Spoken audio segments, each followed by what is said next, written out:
On Father's Day, my son and daughter-in-law sent me a gift box. My wife looked at it and said, "Don't open it." I didn't understand what she meant, and when I looked inside, my heart nearly stopped. Not because of what was in it, but because of what it meant. 20 minutes later, the police were at my door. Before I could explain, everything spiraled out of control. And the most chilling part was this: someone had planned all of it in advance. And in that moment, I realized I had been pushed into a game I didn't even know the rules to. I'm really grateful you're here with me. Before we go on, drop a comment and tell me where you're watching from. I'd love to see how far this story reaches. Also, please note, parts of this story are dramatized for storytelling and learning purposes. Any similarities to real people or places are purely coincidental, but the message behind it is what truly matters. The box showed up on Father's Day morning, which should have been my first clue. I'd been awake since 5:30. Old habits from 40 years of bridge work don't quit just because you retire. The June sun was already warming the cedar shingles of our craftsman when I stepped onto the porch with my coffee. Bellevue mornings in early summer smell like cut grass and Douglas fir. Quiet. The kind of quiet that makes you think you've earned something. Then I saw it. A cardboard box maybe a foot square sitting dead center on the welcome mat. No delivery truck had pulled up. No doorbell had rung. Just a box, plain brown, with my name printed in block letters across the top, Warren Hayes. I'm 68. I've seen enough to know when something doesn't fit. I set my coffee on the porch railing and crouched down, knees creaking, but still functional. The return address caught my eye: King County Department of Health, Seattle, Washington. Official looking. Except I'd worked with King County for 30 years. This wasn't one of their labels. Then I saw the handwriting on the side panel, small, slanted, too neat. I'd seen it before on grocery lists on birthday cards Tyler brought home. Amber's handwriting. My daughter-in-law. Warren. I turned. Ellie stood in the doorway, still in her bathrobe, gray hair loose around her shoulders. She's 65, 5 years younger than me, but she's always been sharper. You don't survive 45 years of marriage without learning when your wife's radar is pinging. "What is it?" she asked. "A package," I said. "No label, just showed up." She stepped closer. Ellie built this house with me back in '79. Well, she didn't swing the hammer, but she was there every day after work, handing me nails, reminding me to eat. She knows every board, every corner. She knows when something's wrong. She looked at the box, then at me. "Don't open it," she said. I should have listened, but I'm a structural engineer. Spent 4 decades analyzing stress points, load capacities, failure modes. My whole career was built on one question: what happens when this breaks? The box wasn't taped shut. It was sealed with clear packing tape, edges perfectly aligned. Professional. The corners were reinforced. Heavy duty. Overkill for something that weighed maybe 5 pounds. "Ellie," I said slowly, "did Tyler mention sending anything? Our son lives 15 minutes away. Works in hospital supply chain management. Good at logistics. Terrible at surprises." "No," Ellie said. Her voice had that edge it gets when she's worried. "Warren, I mean it. Don't touch it." I pulled my phone from my pocket. "I'm calling 911. The dispatcher was calm. I gave her the address described. The box explained the fake return label. She asked if I'd moved it. I said no. She told me to clear the area and wait for the bomb squad. Bomb squad. 20 minutes later, a King County Sheriff's cruiser rolled up, lights flashing. A white van followed, explosive ordnance disposal stenciled on the side. 2 officers stepped out. The older one, a guy in his 50s with gray stubble, walked up the driveway. "Mr. Hayes," he said. "That's me." "I'm Deputy Carson. You made the call?" I nodded. "The box showed up this morning. No one delivered it. Return address is fake." Carson glanced at the porch. "You touch it." "No." "Good." He turned to his partner. "Miller, get the tape." The bomb squad suited up, thick padded gear helmets. One of them knelt beside the box, ran a scanner over it, then sliced the tape. Slowly, the way you'd defuse a grenade. The flaps lifted, and my life ended. Inside, jewelry worth $60,000. A diamond ring, pearl necklace, gold Rolex, emerald earrings. Every piece had a small red sticker, "Stolen." Beneath the jewelry, a professional lockpick set, glass cutter, latex gloves, pry bar, penlight flashlight. And spread across the bottom, 6 glossy photos of houses, my neighbors' houses. Each photo had a handwritten note taped to the back: best entry rear sliding door. Security system ADT code, likely 1, 2, 3, 4. Occupants elderly couple, hard of hearing. And on top of everything, a sheet of notebook paper. A list, handwritten, in my handwriting. Next targets: 842 Evergreen Circle Hayes residence. 1,205 Maple Lane Hendersons, 634 Laurel Drive, Martins, except I didn't write it. Deputy Carson stepped forward. Mr. Hayes, you want to explain this? I couldn't speak. Sir, we've been investigating a string of burglaries in this area for 3 months. 7 homes, over 400,000 in losses, all high-end neighborhoods, all victims over 65. He gestured at the box. This looks like a perpetrator's toolkit. I started. Your handwriting is on that list. It's not my handwriting, I said, but my voice cracked because it looked like my handwriting, the slant, the spacing, the way I always capitalize the first letter of every word in lists. Someone had practiced. Ellie grabbed my arm. Warren didn't do this. Carson's partner was on his radio. Requesting K-9 unit, suspect premises, possible evidence. This is my home, I said. Carson's face didn't change. Sir, I need you to step back. And that's when I heard the tires on the driveway. A silver SUV pulled up fast. The door swung open and out stepped Amber, my daughter-in-law, 36 years old, blonde hair, always dressed like she was about to be photographed. She'd married my son Tyler 4 years ago. I'd never liked her too smooth, too quick, with compliments that didn't reach her eyes. Right behind her, Tyler climbed out. 37, my only son, wrinkled polo, looking like he hadn't slept. Amber ran up the driveway, her voice cracking. Oh my God, what's happening? Warren, are you okay? She grabbed Tyler's arm. We saw the police cars. What's going on? Her eyes flicked to the box. And for just a second, maybe a heartbeat, I saw it. A flash of something cold. Then it was gone, replaced by wide-eyed shock. What is that? She gasped, pointing at the jewelry. Warren, what have you done? Deputy Carson turned to her. Ma'am, do you live here? No, but this is my father-in-law. She looked at Tyler. Honey, what is all this? Tyler stared at the box, his face pale. Dad, I opened my mouth, but no words came, because I saw it now. The setup, the fake return address, the handwriting, the timing, Father's Day, when Amber knew Tyler would insist on visiting. The call to 911 before I could open it myself, so the bomb squad would be witnesses. This wasn't random. This was planned. Carson was taking notes. Miller was calling in the K-9 unit. The bomb squad was photographing the evidence. And Amber stood there with her hand on Tyler's shoulder, her face a perfect mask of concern. But I knew. 45 years ago, I met Ellie at a construction site. I was 24, fresh out of college, the poor kid from Tacoma, with student debt and a used truck. She was 21, the boss's daughter. Her father made it clear I wasn't good enough. But Ellie didn't care. We got married in a courthouse. Her father cut her off. We lived cheap, saved every dollar. When we found out she was pregnant with Tyler, I made her a promise. I'll build you a house. So I did. Bought a lot in Bellevue when it was still cheap. Spent weekends framing wiring plumbing. Ellie was there every step, 7 months pregnant, handing me tools. This house was our proof. Proof that we could build something that lasted. And now someone was trying to take it. The K-9 unit pulled up a white van with a German Shepherd in the back. The handler, a young guy with a crew cut, opened the cage. The dog hit the ground nose, already working. Deputy Carson looked at me. Sir, we're going to need to search the premises. I nodded. Because what else could I do? The dog trotted up the porch steps, sniffing the box, the jewelry, the tools. Then it turned and walked straight into my house. The house I'd built with my own hands suddenly felt like a crime scene. I followed the K-9 handler inside my boots, heavy on the hardwood I'd refinished last spring.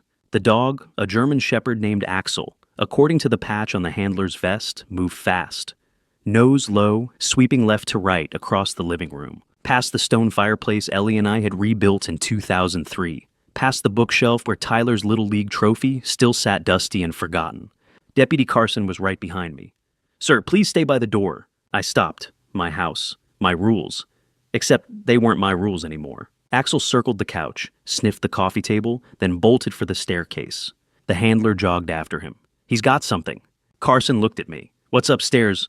The bedrooms, I said. 2 of them, master's on the left. Anyone else live here? Just me and my wife. He nodded and climbed the stairs. Miller followed, hand resting on his belt. I stayed where I was, watching them disappear into the second floor of the house I'd framed with 2x6s in sweat. Ellie stood in the doorway behind me, her hand on my shoulder. She didn't say anything. She didn't have to. 30 seconds later, Axel barked. Not the playful bark of a dog chasing a squirrel. The sharp, trained bark of a dog that had found what it was looking for. Carson, the handler shouted. Bedroom! I started up the stairs. Carson blocked me halfway. Mr. Hayes, you need to wait downstairs. That's my bedroom? Which is why you need to wait downstairs. His voice was firm, but not unkind. We'll call you up in a minute. I went back down, stood next to Ellie, watched the ceiling listening to footsteps creak above us. 45 years ago, I'd nailed down every joist in that floor. I knew which boards squeaked. Right now, they were all squeaking.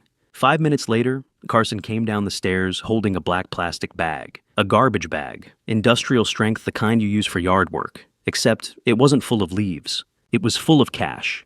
Mr. Hayes. Carson said slowly. Can you explain why there's $75,000 in cash hidden under your mattress? I stared at the bag, at the bundles of hundreds visible through the thin plastic, at the rubber bands holding them together, at the hasty way it had been tied shut. I don't know, I said. You don't know. I've never seen that before. Carson set the bag on the kitchen counter. You're telling me you have no knowledge of $75,000 hidden in your own bedroom. That's what I'm telling you. He pulled out a notebook. When's the last time you changed your sheets? 2 days ago, Ellie said. Her voice was steady, but I could hear the crack underneath.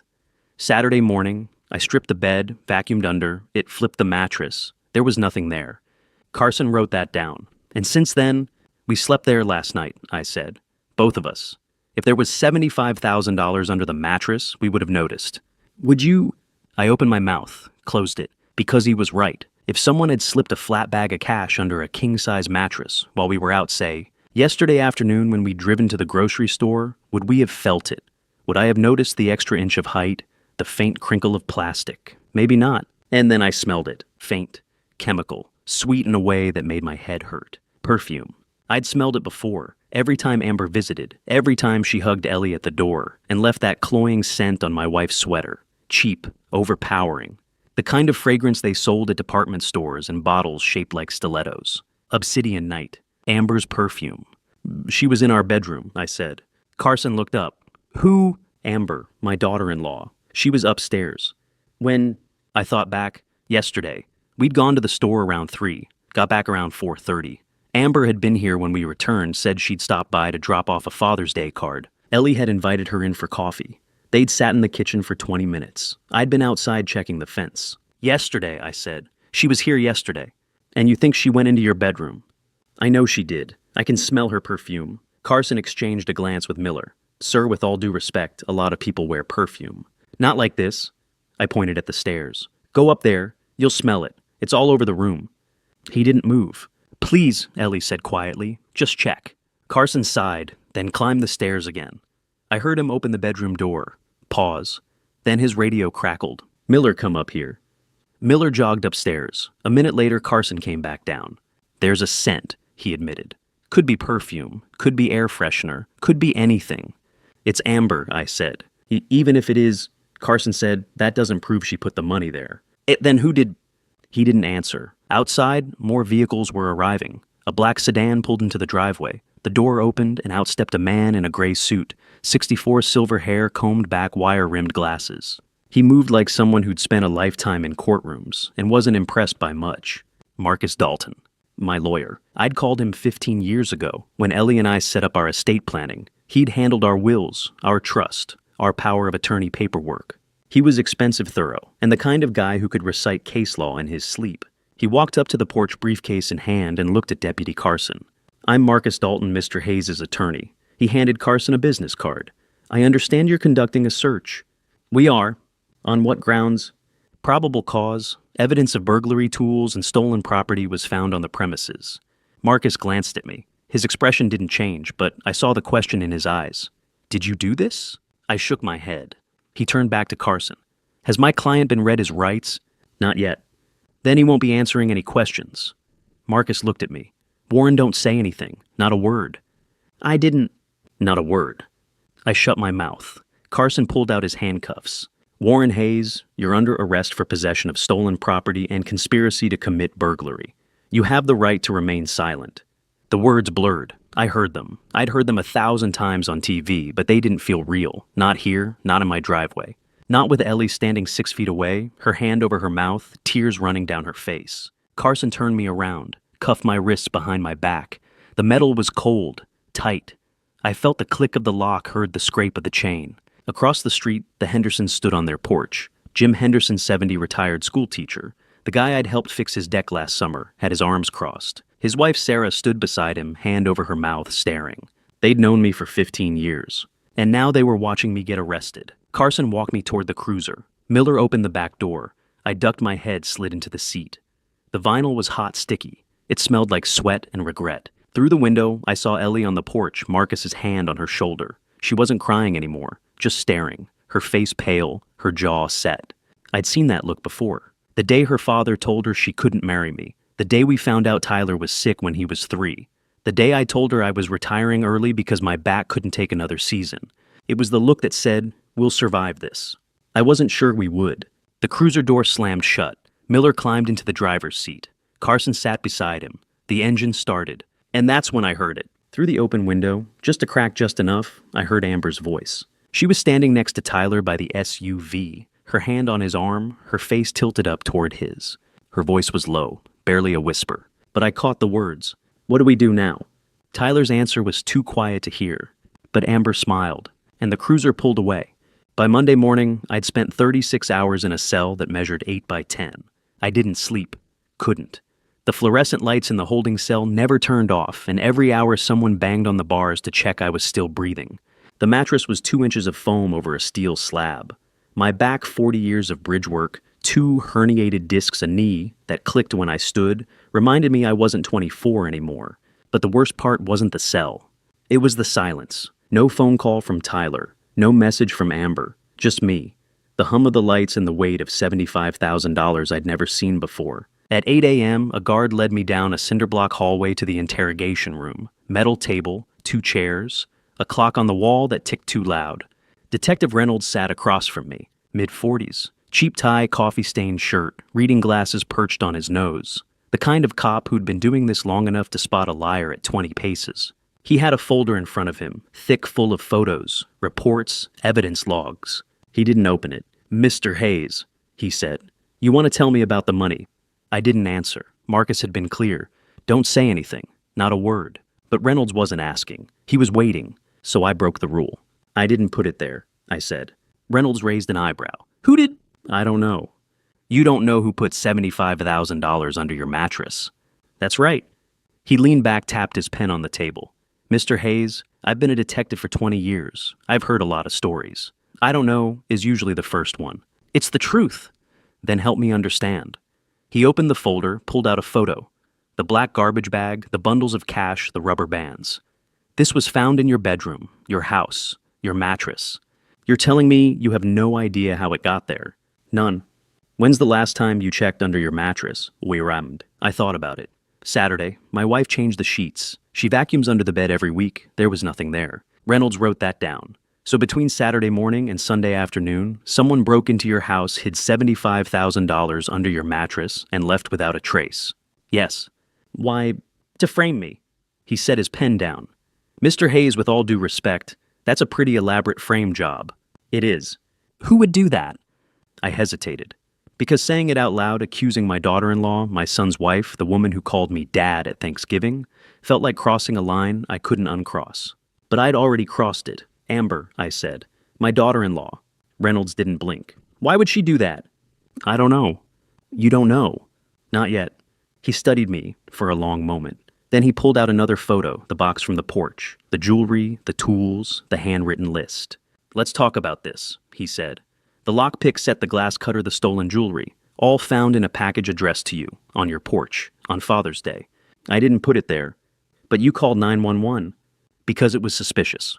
Or," Reynolds said slowly, "because you panicked, because you realized the package had been discovered before you could dispose of it." I stared at him. "You think I called the bomb squad on myself? Stranger things have happened. I'm 68 years old. I'm a retired civil engineer. I've lived in this neighborhood for 45 years. I leaned forward. "Do you really think I'm running a burglary ring?" Reynolds didn't answer. I took a breath, forced myself to think like an engineer, like someone who'd spent a lifetime analyzing problems, finding flaws, identifying failure points. "The evidence doesn't make sense," I said. Reynolds looked up. "How so?" "The garbage bag, the one with the cash." I gestured at the photo. "It's clean, no dust, no dirt, no fingerprints except yours and the K9 handlers. So my house is 100 years old. Everything has dust. The floors, the baseboards, the furniture. If that bag had been under my mattress for more than a day, it would have had dust on it. But it didn't. Reynolds frowned. Go on?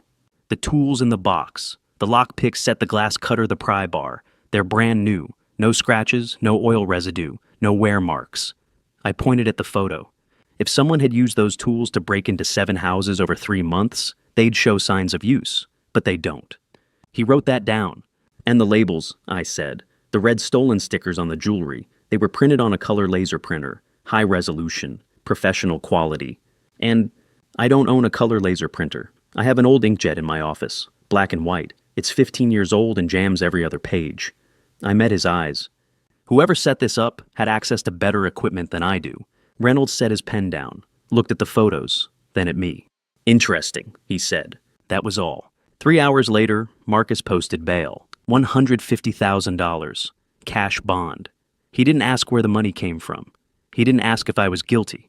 He just handed the clerk a cashier's check and walked me out of the building. Outside, the June sun was too bright. I squinted, felt the heat on my face, smelled the exhaust from the parking lot.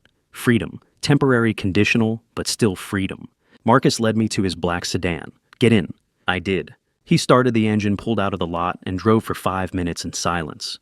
Then he said, "They're going to fit you with an ankle monitor." I nodded. I know. You'll have a curfew. 9 p.m. to 6 a.m. You can't leave the county. You can't contact any witnesses. You can't... Marcus, I didn't do this. He glanced at me. I know. How do you know? Because I've known you for 15 years. Because you called me at 6 in the morning, the day you retired, to make sure your estate paperwork was up to date. Because you're the kind of guy who labels his garage tools with a label maker. He turned onto the highway.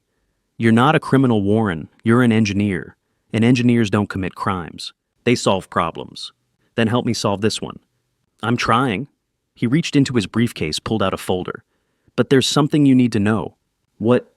Amber filed an emergency petition with the court yesterday. She's claiming your assets are at risk due to criminal activity. She's asking for a temporary restraining order on all your accounts. I stared at him. She what? Your bank accounts, your savings, your investment portfolio, everything's frozen. You can't access any of it until the court reviews the petition. Can she do that? She can try, and she did. He handed me the paperwork. The hearing is scheduled for Friday. We'll fight it. But until then, you're effectively broke. I looked at the papers, at Amber's signature at the bottom, at the line that read, "Petitioner requests immediate relief to protect marital assets from dissipation or concealment." Marital assets. She wasn't just framing me for burglary. She was taking everything. Marcus pulled into my driveway 20 minutes later. The house looked the same cedar shingles, same stone chimney, same porch where I'd found the box 2 days ago. But it felt different, smaller, like someone had moved the walls while I wasn't looking. Ellie was waiting on the porch. She ran down the steps, wrapped her arms around me, and didn't let go. "I'm okay," I said. She pulled back, looked at my face. "No, you're not." "I will be." Marcus stood by the car. "Warren, the ankle monitor technician, will be here in an hour. Don't leave the property until it's installed." I nodded. He got back in the car and drove away. Ellie took my hand. "What did Marcus say?" "Amber froze our accounts." Her face went pale. "All of them. All of them." She didn't cry, didn't shout, just squeezed my hand tighter. "Then we'll fight this." How?" "The same way we fought everything else." She looked at the house we'd built together, board by board, nail by nail. "We'll survive." I wanted to believe her. I opened the front door and stopped. Amber was sitting on the couch, not standing, not pacing, sitting, like she owned the place. 2 McDonald's bags sat on the coffee table. Big Macs, fries, the smell of cheap grease filled the room. She looked up and smiled. "Hi, Dad," she said. "I brought you dinner." By Friday, I'd learned to recognize the sound of her car. The silver SUV. Engine too loud for a residential street. Tires crunching gravel like she was trying to announce herself. I was in the kitchen when I heard it pull into the driveway 10 a.m. Sharp, and I knew without looking that Amber was back. Ellie was upstairs. I told her to stay there, told her I'd handle whatever came next. I didn't know if I believed it. The doorbell rang. I opened the door. Amber stood on the porch dressed like she was heading to brunch. White blouse, designer jeans, sunglasses pushed up into her hair. Behind her, a man in a cheap suit climbed out of the passenger seat. 50-ish, thinning hair, briefcase that looked like it had been through a car wash. "Morning, Dad," Amber said. She didn't smile. "This is Howard Klein. He's a lawyer." I looked at Klein. He looked at me. "Mr. Hayes." he said, extending a hand. "I'm here to help." I didn't shake it. They came inside without asking. Amber walked straight to the dining table, set down her purse, and pulled out a folder. Clean followed, briefcase in hand, moving like a man who'd done this before. Too many times. Tyler was the last one through the door. My son, 37 years old, wrinkled polo, hands in his pockets. He wouldn't look at me. "What's this about?" I asked. Amber opened the folder. "We need you to sign something." "What?" "A power of attorney." She slid a stack of papers across the table. "It's a formality, just to make sure the family's finances are protected while you're dealing with everything." I didn't touch the papers. "Protected from what?" "From the court," she said. "From the lawyers. From whoever's trying to take advantage of you." She leaned forward, her voice soft, concerned. "Dad, you're 68. You were just arrested. People are going to come after you. This way I can manage things. Keep everything safe." I looked at Tyler. "You agree with this?" He shifted his weight. Didn't answer. "Tyler," I said. "It's just a formality, Dad." "Is it?" Amber's smile tightened. "Warren, this is for your own good. My own good." "Yes." I picked up the papers, flipped through them. Legalese, clauses, signatures. At the bottom, a line for my name, and above it, a sentence that made my chest tighten. The principal grants the agent full authority to manage, control, and dispose of all financial assets, including real property, bank accounts, and investment portfolios. Dispose. I set the papers down. "No." Amber's smile vanished. "Excuse me." I said no. "Warren, I'm not signing this." Klein cleared his throat. "Mr. Hayes, I understand your hesitation. But given the circumstances, your arrest, the pending charges, it's in your best interest to ensure someone you trust can act on your behalf." "I trust Marcus Dalton," I said. "My lawyer, the one I've had for 15 years. "Marcus isn't family," Amber said. "Neither are you." Her eyes went cold. "Dad," Tyler said quietly, "just sign it." I looked at him, at my son, the boy I'd taught to throw a baseball, the kid who'd helped me rebuild the fence when he was 12, the man who wouldn't meet my eyes. "Now, once," I said. Amber stood up. "Fine, then we'll do this the hard way." "What's that supposed to mean?" She walked around the table, stopped a foot away from me, close enough that I could smell her perfume, that same cloying scent from the bedroom obsidian night, cheap and suffocating. "If you don't sign," she said softly, "I'll file a petition to have you declared mentally incompetent. You're 68. You were just arrested for burglary. You're showing signs of confusion paranoia. The court will believe me." She tilted her head. "And then you'll be in a facility. A nice one, with nurses and doctors and locked doors. Is that what you want?" I stared at her. "Because I can make it happen," she said. "One phone call, one doctor's evaluation. That's all it takes." My hands shook, not from fear, from rage. But I couldn't let her see it. I looked at Klein. "You're okay with this?" He adjusted his glasses. "Mr. Hayes, I'm here to facilitate a legal transaction. If you choose not to sign, that's your right. But I would advise you to consider the consequences." "Consequences?" "Yes." I looked at the papers, at the line where my signature was supposed to go. And I thought about the last time I'd been cornered, 45 years ago. Ellie's father standing in his office telling me I wasn't good enough, telling me to walk away, telling me that if I didn't, he'd make sure I never worked in this town again. I hadn't walked away then. I wasn't walking away now, but I wasn't going to lose either. I picked up the pen. Amber smiled, and I signed. But I didn't sign with my right hand. I switched the pen to my left. Amber didn't notice. Klein didn't notice. Tyler was staring at the floor. I wrote slowly, deliberately, the letters shaky, uneven, wrong. And when I got to my last name, I changed it. One letter, that's all it took. Warren Haynes, not Hayes. Haynes, H-O-N. If anyone ever checked, if Marcus ever looked at this, if a court ever questioned it, they'd see it. The wrong name, the wrong hand. Proof that I'd been coerced. I set the pen down. "There," I said. Amber picked up the paper, glanced at it, and handed it to Klein. He pulled out a notary stamped generic, no embossed seal, the kind you could buy online, and pressed it onto the bottom of the page. "All set," he said. No questions, no verification, no witnesses. A real lawyer would have caught it. But Klein wasn't a real lawyer. They left 10 minutes later. Amber grabbed her purse. Tyler followed her out without a word. Klein shook my hand again, clammy too firm, and walked to the SUV. I stood in the doorway and watched them drive away. And then I saw it, a small black clutch, lying on the floor beneath the chair where Amber had been sitting. She'd dropped it. I picked it up, unzipped it. Inside, a photo, glossy, crumpled, a little boy, maybe 7, standing in front of a swing set, blonde hair, blue eyes, smiling, and beneath it a receipt, Fairfield Inn, Tacoma, Washington. Check-in June 2nd, 2024. Guest A. Sutton.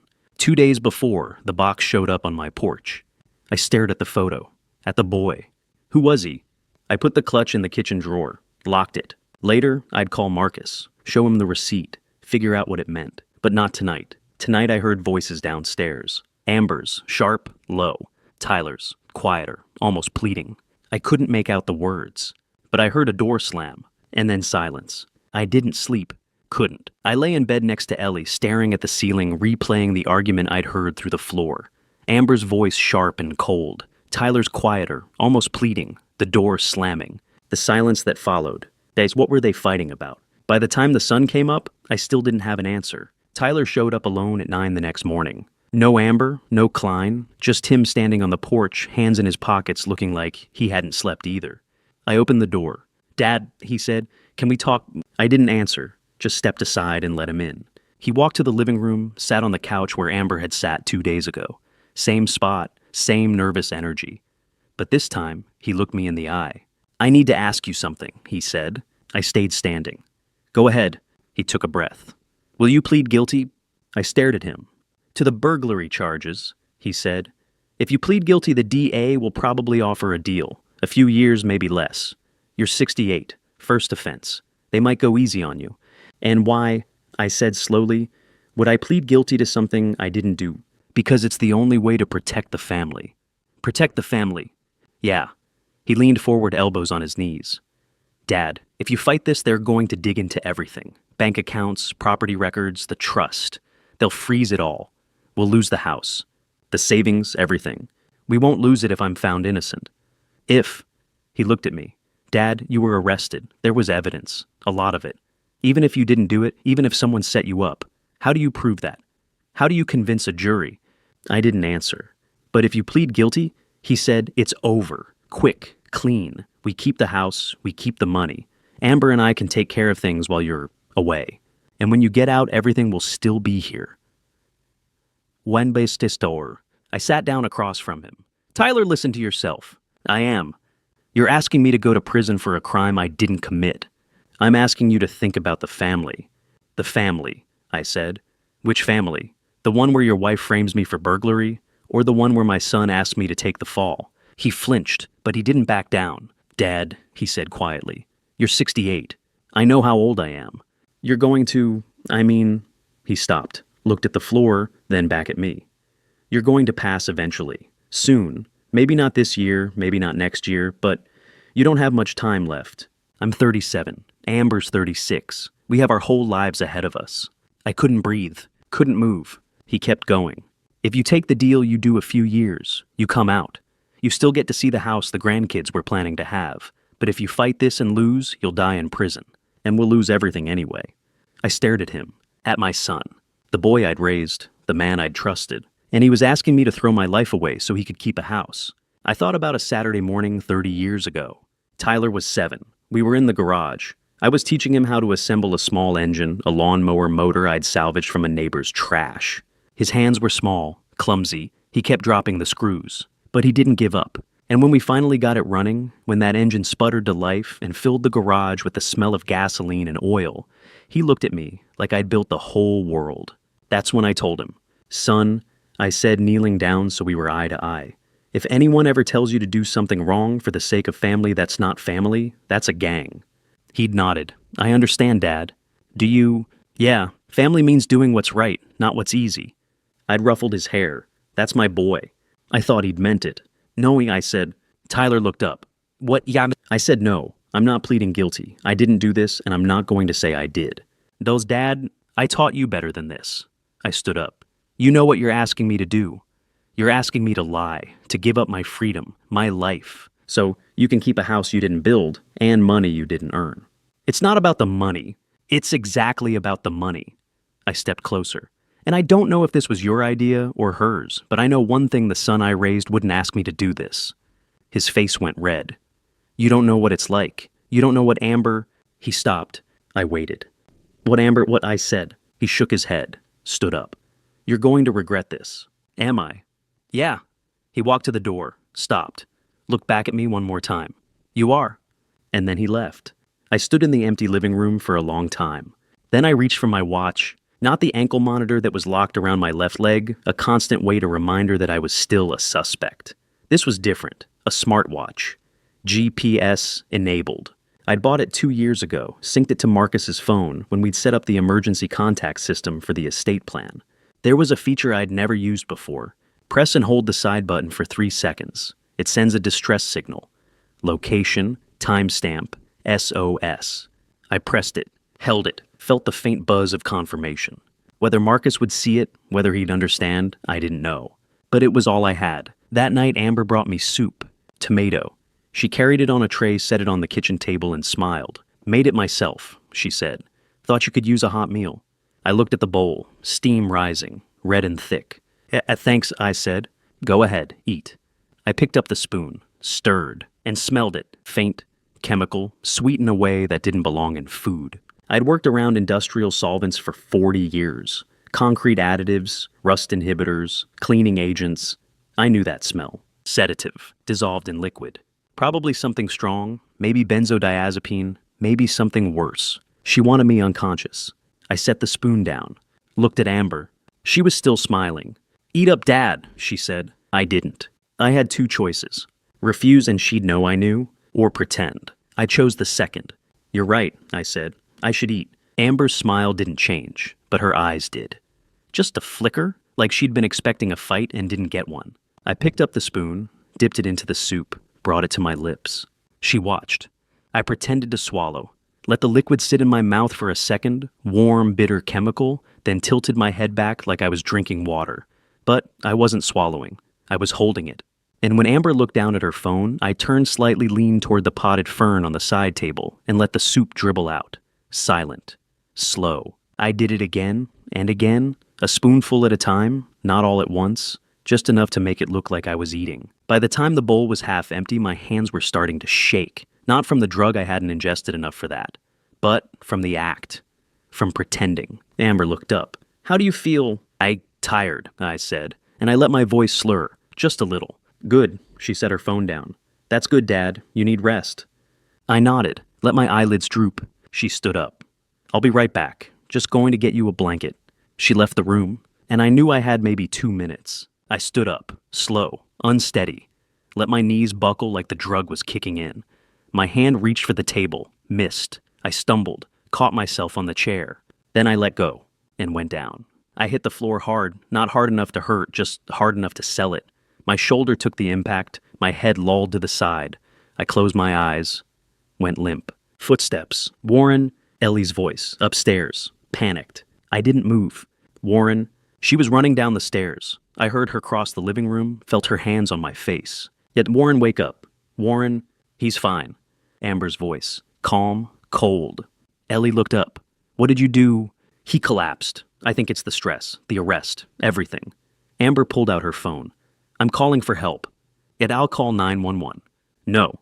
Amber held up a hand. I already called a private service. They're on their way. A private service, a medical transport. They specialize in elderly patients. They'll take him somewhere safe, somewhere he can rest. Ellie stared at her. What are you talking about?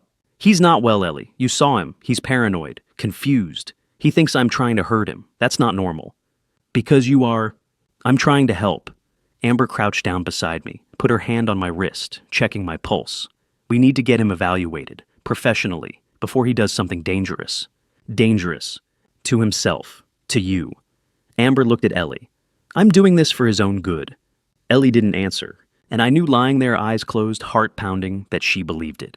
5 minutes later, I heard tires on gravel. A vehicle pulled up outside, engine idling, doors opening. Footsteps on the porch. The front door swung open. 2 men walked in. I couldn't see them. My eyes were closed, but I heard them. Heavy boots, fabric rustling, no voices. He's here, Amber said. On the floor. The men didn't respond. I felt hands under my arms, lifting, strong, efficient, no gentleness. They carried me out of the house. Ellie was shouting something. I couldn't make it out. Her voice was too far away, too muffled by the roar in my ears. I cracked my eyes open, just a sliver. 2 men, both in their 30s, maybe 40s, wearing gray jumpsuits, no logos, no badges, no names. They weren't paramedics. They weren't medical personnel. They were hired muscle. They loaded me into the back of a van, not an ambulance, a cargo van. White, no windows, no markings, no license plate that I could see. The floor was cold metal, ridged like a delivery truck. One of the men climbed in beside me. The other got in the driver's seat. The doors slammed shut, and we started moving. I lay still for the first 10 minutes, listening, waiting. The men didn't talk, didn't check on me, didn't ask if I was okay. That's when I knew for sure. This wasn't a medical transport. This was an abduction. I cracked my eyes open again. The man beside me was staring at his phone earbuds and not paying attention. I reached for my watch, the smartwatch on my left wrist, still there, still working. I pressed the side button. 3 seconds, the faint buzz. SOS sent. Location updated. I didn't know if Marcus was watching. Didn't know if he'd seen the first signal or this one, or if he'd even understand what it meant. But it was all I had. The van drove for 90 minutes. I know because I counted. 60 seconds per minute, 90 minutes, 5,400 seconds. I'd spent 40 years timing concrete pours, calculating load delays, measuring bridge stress under traffic. I could count time in my sleep. And I knew from the turns from the angle of the road, from the way the sun set through the crack in the door that we were heading south, away from Bellevue, away from Seattle, away from anyone who might help me. When the van finally stopped, I heard gravel under the tires. The engine cut. The doors opened. Hands grabbed me again, lifted, carried. I kept my eyes mostly closed, but I saw enough. A building, old, 2 stories, brick, windows with bars. A sign out front faded and cracked Sunnyvale Wellness Center. Wellness. Right. They carried me inside. The air smelled like bleach and mildew. The hallway was narrow fluorescent lights flickering overhead. Linoleum floors cracked and peeling. They took me to a room, small, 10 by 10 maybe. A metal bed bolted to the floor. A thin mattress, no pillow, no blanket. A toilet in the corner with no seat. They dropped me on the bed and left. The door slammed shut. I heard the lock click. I opened my eyes. The room was dim, one window high up with bars. The glass was dirty. I couldn't see out. I sat up, slowly, listening. Footsteps in the hallway, voices, low, distant. Then the door opened. A man walked in. White coat, clipboard, 50 maybe. Thinning hair, dead eyes. A face that looked like it had stopped caring a long time ago. "Mr. Hayes," he said. His voice was flat. No warmth, no concern. "I'm Dr. Hammond." I didn't believe him. "You're going to stay here," he said, "until you calm down." "I'm calm?" "No, you're not." He glanced at his clipboard, didn't write anything. "You've been exhibiting signs of paranoia, aggression, and delusional thinking. Your family is concerned. They've asked us to evaluate you." "My family," I said slowly, "is trying to put me in here so they can steal my house." Hammond's expression didn't change. "That's exactly the kind of statement I'm talking about." He turned to leave. "Wait," I said. "I want to call my lawyer. You can make a call once you've been cleared by our staff psychiatrist." "When will that be?" "A few days, maybe a week." "A week?" He looked at me. "Mr. Hayes, the sooner you cooperate, the sooner you go home." And then he left. The door locked behind him.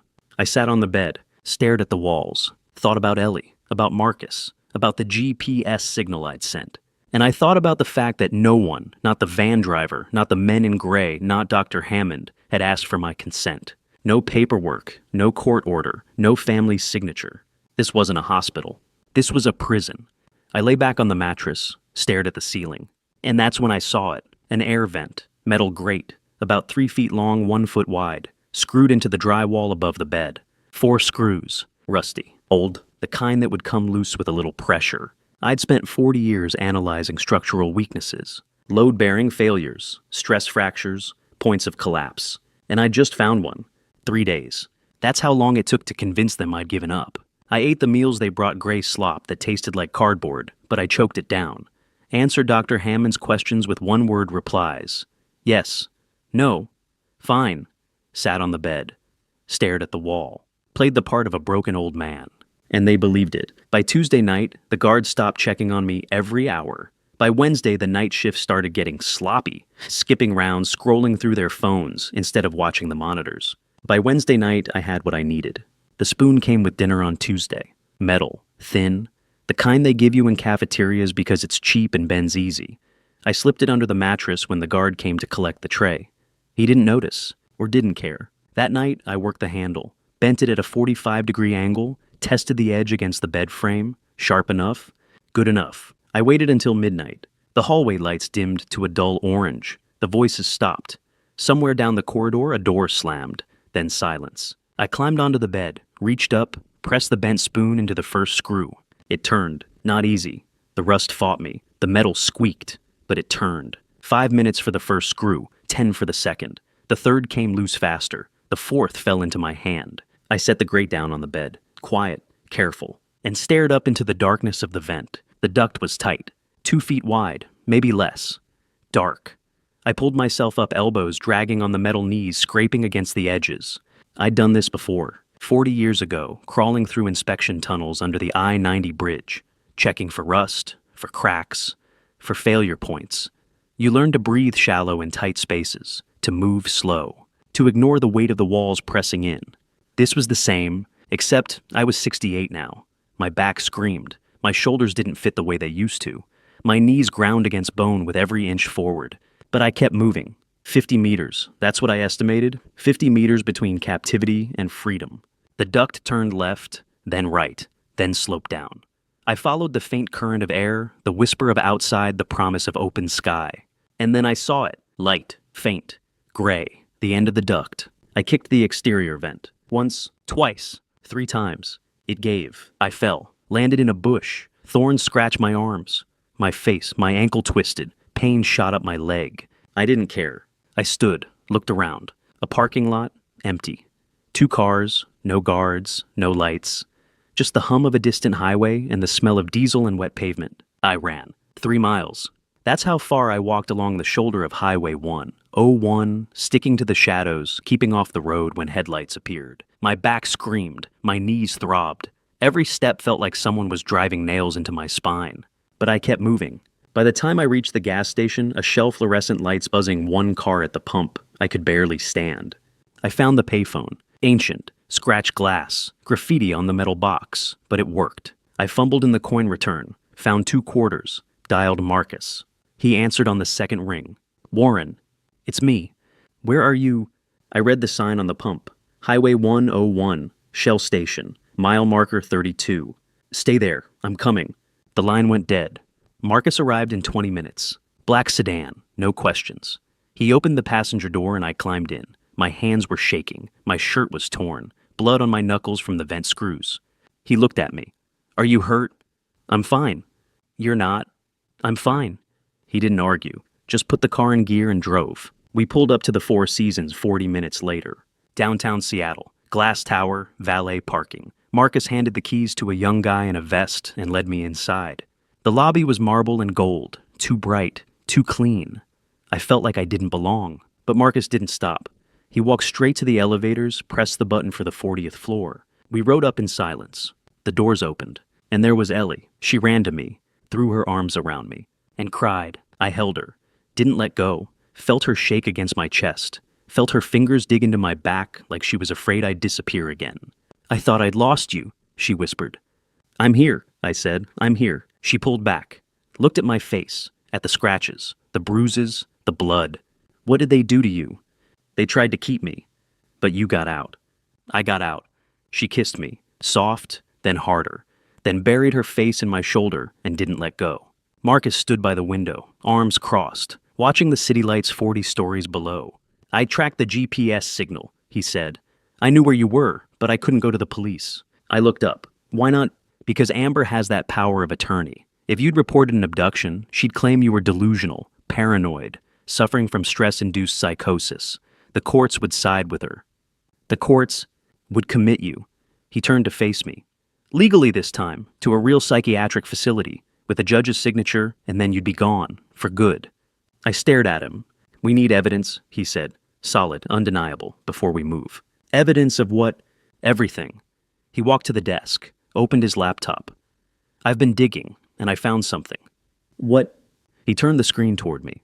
A photo. Surveillance camera. Grainy. Date stamp in the corner, June 3rd, 2024. A parking lot. 2 people standing close. One of them was Amber.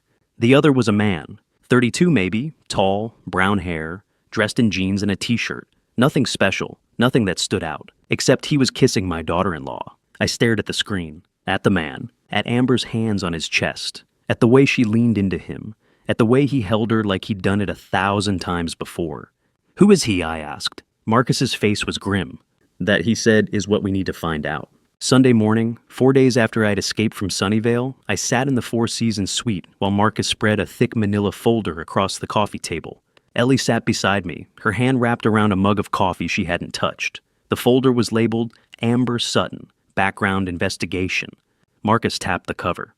"I've spent the past 72 hours digging into Amber's past, and I found him." He pulled out a photograph, a man in his early 30s, lean and tattooed, standing behind a bar. Ryan Fletcher, 32 years old, bartender and part-time musician in Tacoma. He and Amber have been together for 8 years. I stared at the photo. 8 years. Amber had married Tyler 9 years ago. They have a son. Marcus continued sliding over a second photograph, a boy maybe 7 years old, with Amber's eyes and Ryan's dark hair. Liam Fletcher, 7 years old, lives with Ryan in Tacoma. Ellie's hand tightened around mine. "She was with Ryan the whole time." Marcus nodded. "The whole time. She married Tyler for one reason: to gain access to the Hayes family trust." He pulled out a legal document, 20 pages bound, stamped with the seal of King County Superior Court. "This is the Hayes Family Revocable Living Trust, established 6 years ago. You and Ellie are the primary beneficiaries. The trust holds the Bellevue house valued at $2.4 million plus $80,000 in an offshore account and another $150,000 in diversified investments. Total assets approximately $2.6 million. I nodded slowly. I'd set up the trust with Marcus's help to avoid probate, to protect Ellie if something happened to me, to make sure Tyler didn't have to deal with estate taxes and legal battles. Marcus leaned forward, his voice dropping. "But here's the key, Warren. You're not just the beneficiary of this trust. You're the grantor. You created it. You control it. As long as you're alive and mentally competent, no one, not Amber, not Tyler, not anyone, can touch a single dollar without your explicit written consent." I frowned. "Then why all of this? Why frame me? Why kidnap me to that place in Sunnyvale?" Marcus set his pen down and looked me in the eye. "Because if you're declared mentally incompetent, say by a court order after you're committed to a psychiatric facility, or if you're incapacitated by imprisonment, Amber could petition for guardianship or conservatorship over you. With a fake power of attorney in hand and Tyler as your concerned son, she could argue to a probate judge that she's acting in your best interest. She'd gain control of the trust assets, the house, the offshore accounts, everything." Sheriff Brenner, who'd been standing by the window, turned around. "That's why she tried to get you into Sunnyvale, Warren. It wasn't just kidnapping. It was step one in having you declared incompetent. Once you're locked in a fake mental health facility with no contact with the outside world, she could produce fabricated medical records testimony from that so-called doctor, Hammond, and file a petition in King County Probate Court. By the time anyone realized what was happening, the house would be sold, the money transferred, and she'd be in Mexico with Ryan and Liam." I felt the room tilt. "She wasn't just trying to steal from me, she was trying to erase me." Marcus nodded. "Exactly. And if that didn't work, if you fought back, if someone intervened, she had a backup plan: get you convicted of a crime. A felon serving time in state prison can't manage a revocable trust. The court would appoint a conservator to handle your affairs. And guess who'd volunteer Tyler, the devoted son? That's were with Amber pulling the strings behind him." I sat back, the weight of it crushing my chest. Every step had been calculated. The planted evidence on Father's Day. The fake power of attorney signed Haynes. The kidnapping to Sunnyvale. The attempt to sell the house. It wasn't opportunistic. It was a surgical strike designed to take everything: my freedom, my legal competence, my life, and hand it to her on a court-approved platter. "She built a machine to destroy me," I said quietly. "Yes," Marcus replied, "but we're going to dismantle it, one piece at a time." He pulled out a second folder, this one labeled Amber Sutton, Prior Victims. Her real name is Amy Sutherland. She grew up in Tulsa, Oklahoma.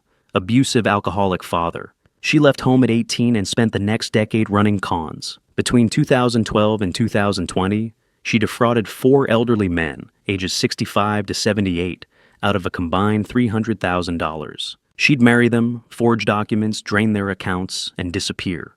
One of them died 6 months after she left. Heart attack. His family couldn't prove she'd done anything criminal, but they knew. Ellie covered her mouth. "And no one stopped her. She's good," Brenner said. "She changes her name, moves to a new state, finds a new target. By the time anyone realizes what happened, she's gone. In 2018, a psychiatrist in Oklahoma diagnosed her with antisocial personality disorder. She's not capable of empathy, Warren. She sees people as tools. I closed my eyes. Tyler, my son. He'd been a tool. Marcus closed the folder. Now, here's what we're going to do. Amber thinks she's won. She thinks you're hiding, scared, waiting for the trial. We're going to make her panic. We're going to make her think you're everywhere. What do you mean? He smiled. The decoy army. 2 days later, on a Tuesday morning, I stood on the sidewalk outside Pike Place Market and watched 15 men walk past me. They were all middle-aged, all wearing identical gray jackets, black knit caps, and sunglasses. They all looked like me, or close enough that from a distance you couldn't tell the difference. Marcus had hired them through Simon Cross, a 45-year-old ex-con who ran a halfway house in Belltown. Simon owed Marcus a favor from years ago, and when Marcus explained the plan, Simon didn't hesitate. He recruited 15 men, former addicts, ex-felons, guys who'd been written off by society, but still had fight left in them, and offered them $50 each to spend the morning walking around Seattle dressed like Warren Hayes. At 10 a.m., the decoy army deployed. 3 men walked through Pike Place Market. 2 boarded the Bainbridge Island ferry. 4 sat in separate Starbucks locations across downtown. 2 wandered the University of Washington campus. 1 stood outside the King County Courthouse. 3 strolled through Bellevue Square Mall. By noon, social media was on fire. Hashtag Warren Hayes trended on Twitter. Someone posted a photo. I just saw Warren Hayes at Pike Place. Another, wait, I just saw him on the ferry. A third, he's at the library on Capitol Hill. A reporter from King 5 News did a segment, Mysterious Sightings of Accused Burglar. Warren Hayes reported across Seattle conspiracy or coordinated protest. Balsestam en Marianne. Marcus played the recording for me that evening. Amber's voice shrill and panicked on a call to Ryan. They're watching us. I don't know how, but they're everywhere. We need to move faster. Sell the house now. Get the money out. We leave next week. Ryan's voice uncertain. Are you sure? What if... No more waiting. Amber snapped. Do it! Marcus stopped the recording and looked at me. She's rattled. She's going to make a mistake. And when she does, we'll be ready. I nodded. For the first time in 2 weeks, I felt something close to hope. Marcus leaned back in his chair. Now comes the hard part. We need her to confess. I have a plan, Warren. But you won't like it. I met his eyes. Tell me. We're going to set a trap, he said. A fake auction, a fake buyer, and a hidden camera. We're going to make her think she's won, and then we're going to let her tell us everything. I took a deep breath. Do it. If you're still here, comment, still watching. So I know you're with me. And if you were in this situation, standing just one step away from the truth, would you keep going and face it, or walk away to protect yourself? I really want to hear your choice. And a quick note, the next part of this story includes some dramatized elements to enhance the experience and message. If this isn't for you, feel free to stop watching here. Thursday morning, I sat in the Four Seasons suite while Marcus spread a city map across the coffee table. He tapped a red circle over Pioneer Square. This is where we'll hold the auction, he said. Small hotel conference room. We'll invite Howard Klein, tell him there's a 5% commission on a high-value estate sale. I leaned back, my ankle monitor cold above my sock. And Amber, she'll come. She thinks she has control now. He slid a photograph across the table, a stack of $100 bills, each stamped in tiny gray letters with the word prop. Movie money. Legal to own, illegal to spend. Most people never notice the mark. I picked up one of the bills. It felt real, the texture, the weight, the faint smell of ink. She won't check, I said. Exactly. Marcus pulled out a second diagram, my house floor plan, with a red X in the kitchen. Tonight you go back and install a hidden camera, right here in the ceramic vase. Wireless, no LED, smaller than a dime. It'll stream live to your phone. I stared at the X. I'm wearing a monitor, Marcus. I know. That's why I've arranged for a technician, someone from my old criminal defense days. He can jam the GPS signal for 2 hours. It's illegal. If we're caught, I lose my license and you go back to jail. But without that camera, we have no proof. I thought of Ellie in the next room, of Tyler, standing silent while his wife threatened to lock me away, of the $75,000 Amber had planted under my mattress. Every piece of evidence had been a lie. Do it, I said. The auction was at 2 p.m. Marcus had rented a conference room at the Watermark Hotel, 2 blocks from Pike Place Market. 8 people sat in folding chairs, all hired by Marcus, all briefed to stay quiet. I sat in the back row, wearing a mariner's cap and reading glasses. No one looked twice. Howard Klein arrived first, carrying his scuffed briefcase. He wore a cheap gray suit and a mismatched tie. Amber and Tyler came 10 minutes later. Amber wore a navy blazer and heels. Tyler walked 2 steps behind, hands in his pockets, eyes down. Amber set a black portfolio on the table and unzipped it. Inside was a painting, an oil landscape in a gold frame, maybe 2 feet by 3, depicting some vague European countryside. I'd never seen it before in my life. "Ladies and gentlemen," Amber said, her voice smooth. "This is a 19th century original from the Hayes family collection, appraised at $65,000. I'm here as legal representative of Warren Hayes under full power of attorney." She held up the document. Even from the back, I could see the signature, Warren Haynes. Howard Klein notarized it on the spot. Marcus raised a wooden gavel. "Do I hear an opening bid?" A man in the third row, Frank, a retired accountant Marcus had hired, raised his hand. 65,000. Sold. Marcus brought the gavel down. Frank handed Amber a manila envelope. She opened it, thumbed through the hundreds, and smiled. She didn't count them. She didn't hold them to the light. She didn't see the tiny prop stamps. She tucked the envelope into her portfolio, shook Klein's hand, and walked out. Tyler followed without looking back. At 7:30, I was pacing the Four Seasons suite. My phone buzzed. Technician in position. Signal jam, starts 8 p.m., 2 hours, do not get pulled over. Ellie squeezed my hand. "Be careful." I took the service elevator to the parking garage and got into the gray Honda Accord Marcus had left. I drove south on E5, merged onto I-90 eastbound, and took the Bellevue exit. My street was quiet, houses glowing with warm light. My house was dark. I let myself in through the side door. The air smelled stale. I moved quickly to the kitchen. The ceramic vase sat on the counter filled with dried lavender. I pulled the camera from my pocket, a black cylinder, the size of a pencil eraser magnetic base pinhole lens. I pressed it into the vase's curve, angled toward the table, and tapped my phone. The screen lit up live feed, clear and silent. I was back in the car by 8:40. The GPS flickered online at 9:15. The monitoring portal later showed a technical error, nothing flagged. At 10:30, I sat on the couch with Ellie, phone in hand. The kitchen feed showed an empty room. Then the light flicked on. Amber walked into frame in sweatpants and a t-shirt, hair in a ponytail. She carried a small plastic container and set it on the table. Inside, dark shredded meat glistening with sauce. She spooned it into a ceramic bowl, then pulled out a photograph, my photograph from the Father's Day card, and propped it against the bowl. "Hey, old man," she said, voice low and steady. "This is your last meal. Next week you'll be gone, locked up in a psychiatric facility, or maybe just dead from a heart attack. Doesn't matter. This house, this money, it's all mine. I hid the $75,000 under your bed. I faked the paperwork. I called the cops. I got Tyler to stay quiet because he's too weak. Ryan and I are leaving. We're taking Liam, and we're going somewhere you'll never find us." She leaned closer, face filling the screen. "And Tyler, he's just a fool. He never figured it out." She picked up the bowl, and photograph carried them to the sink, dumped the meat down the garbage disposal, and ran the water. Then she walked out. The kitchen went dark. I sat staring at the blank screen, hands shaking. Ellie's fingers tightened around mine. "She just confessed to everything," she whispered. I nodded, unable to speak. I saved the video, copied it to a second device, and sent it to Marcus via encrypted email. The next morning, Marcus called at 7.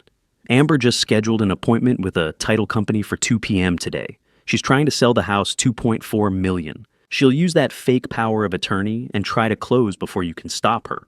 I sat up. "What do we do?" Marcus's voice was calm, almost cheerful. "We'll be there, and this time she won't be able to run." Friday afternoon, I sat in the passenger seat of Marcus's black Lexus, parked half a block down from the Pioneer Title and Escrow office on 3rd Avenue. Through the tinted windshield, I could see the building's glass doors, the gold lettering, the pedestrians drifting past with coffee cups and briefcases. My hands were clammy. The ankle monitor pressed into my shin like a shackle I'd never be rid of. Marcus checked his watch. 1:55. She'll be on time. She thinks this is the finish line. I nodded but didn't speak. I'd barely slept since watching that video of Amber standing in my kitchen confessing to everything. The image of her face, calm, cold, victorious, kept replaying in my mind. I wanted to believe this trap would work, but part of me feared she'd find a way out. She always had before. At 1:58, a silver Audi pulled up to the curb. Amber stepped out wearing a charcoal suit and heels, her hair pulled into a sleek bun. She looked like a corporate executive closing a merger. Howard Klein climbed out of the passenger side, clutching his battered briefcase. He wore the same cheap gray suit from the auction, the same mismatched tie. They walked to the entrance together, Amber's stride, confident, Klein's nervous. Marcus started the engine. "Let's go." Inside, the office smelled like fresh carpet and printer toner. A receptionist sat behind a curved desk, typing on a keyboard. Marcus nodded to her. She nodded back. We walked past her down a narrow hallway lined with framed photos of Seattle landmarks, the Space Needle Pike Place Market, the ferries crossing Elliott Bay, and into a conference room at the end. The room was small, maybe 12 feet by 15, with a polished oak table and 6 leather chairs. A woman in a navy blazer stood at the head of the table, sorting through a stack of documents. She looked up as we entered. "Mr. Dalton," she said, extending her hand to Marcus. "Everything's ready." "Thank you, Sarah." Marcus turned to me. "Warren, this is Sarah Mitchell, Senior Escrow Officer. She's been with Pioneer Title for 20 years. Sarah shook my hand. She was maybe 45, with short brown hair and sharp eyes that had probably seen every kind of real estate fraud imaginable. "Mr. Hayes," she said quietly, "I'm sorry for what you've been through. We're going to make this right." I nodded, my throat tight. Marcus gestured to the chairs. "We'll wait here." 5 minutes later, the door opened. Amber walked in. First her eyes scanning the room. When she saw me, she froze. Her expression flickered surprise, confusion, then anger. But she recovered quickly, smoothing her features into a mask of polite professionalism. "Warren," she said coolly, "I didn't realize you'd be here." "Ms. Sutton," Marcus said, rising from his seat. "Please sit down. Mr. Klein, you too." Howard Klein looked pale. He set his briefcase on the table and fumbled with the clasps, his hands shaking. Amber sat across from me, spine straight, chin up. She pulled a black leather portfolio from her bag and slid it across the table to Sarah. "I have all the necessary documents," she said. "Power of attorney, certificate of title, notarized affidavits. Everything's in order." Sarah opened the portfolio and began reviewing the papers, her face neutral. Amber glanced at me, then at Marcus. "This is a private transaction," she said. "I don't understand why—" The door opened again. Sheriff Thomas Brenner stepped into the room. He was 57, broad-shouldered with silver hair and a weathered face that had spent 30 years in law enforcement. He'd worked with me on a bridge project 15 years ago, back when King County was widening E405. We'd shared coffee in a construction trailer and talked about foundation stress and load distribution. He was a good man, steady fare, the kind of cop who still believed the law was supposed to protect people, not just punish them. "Afternoon, Warren," Brenner said, nodding to me. Then he looked at Amber. "Ms. Sutton, Mr. Klein." Amber's face went rigid. "I don't understand," she said. "What's going on?" Marcus stood and walked to the head of the table. "Ms. Sutton, we're here because you've attempted to sell a property worth $2.4 million using fraudulent documentation. Sarah, if you would..." Sarah Mitchell picked up the first document, the power of attorney. "This signature," she said, pointing to the bottom of the page, reads Warren Haynes. If the legal owner of the property is Warren Hayes, it's not a typo. It's a different name. We had the document analyzed by a forensic handwriting expert, Mr. Hayes signed this with his left hand, deliberately altering his signature. Under Washington state law, this document has no legal validity. Amber's jaw tightened. "That's ridiculous. It's just a spelling error." "No," Marcus interrupted. "It's a forgery. You coerced Warren into signing a document while he was under duress after threatening him with psychiatric commitment. You then used that document to impersonate his legal authority." Sarah picked up the second document. "This is the certificate of title. It bears a notary seal from Howard Klein." She looked at Klein, who had gone completely white. "Mr. Klein, according to the Washington State Department of Licensing, your notary commission was revoked 5 years ago for fraudulent notarizations. You are not legally authorized to notarize any document." Klein opened his mouth, but no sound came out. Marcus continued. "Third, the Hayes family property is held in a revocable trust. I am the trustee. Under the terms of the trust, no sale of the primary residence can occur without my written consent. Ms. Sutton never sought my consent. She attempted to bypass the trust entirely by fabricating a power of attorney that doesn't exist in our legal records." Amber leaned forward, her voice low and sharp. "This is harassment. You're trying to intimidate me because Warren is angry." "No," Marcus said. "This is evidence." He pulled a manila folder from his briefcase and set it on the table. $65,000 in prop money marked with the word prop that you accepted at a fake auction yesterday. Video footage of you confessing to planting $75,000 in cash under Warren's mattress, forging documents, and conspiring with Ryan Fletcher to flee the state. And finally, he nodded to Sheriff Brenner. Brenner stepped closer to Amber. His voice was calm, almost gentle, but there was steel beneath it. "Amber Sutton, you're under arrest for fraud, forgery, conspiracy, and unlawful imprisonment. You have the right to remain silent." Anything you say can and will be used against you in a court of law. Amber's face had gone pale. She stood abruptly, her chair scraping against the floor. This is insane! I didn't... Brenner held up a hand. And we have one more piece of evidence.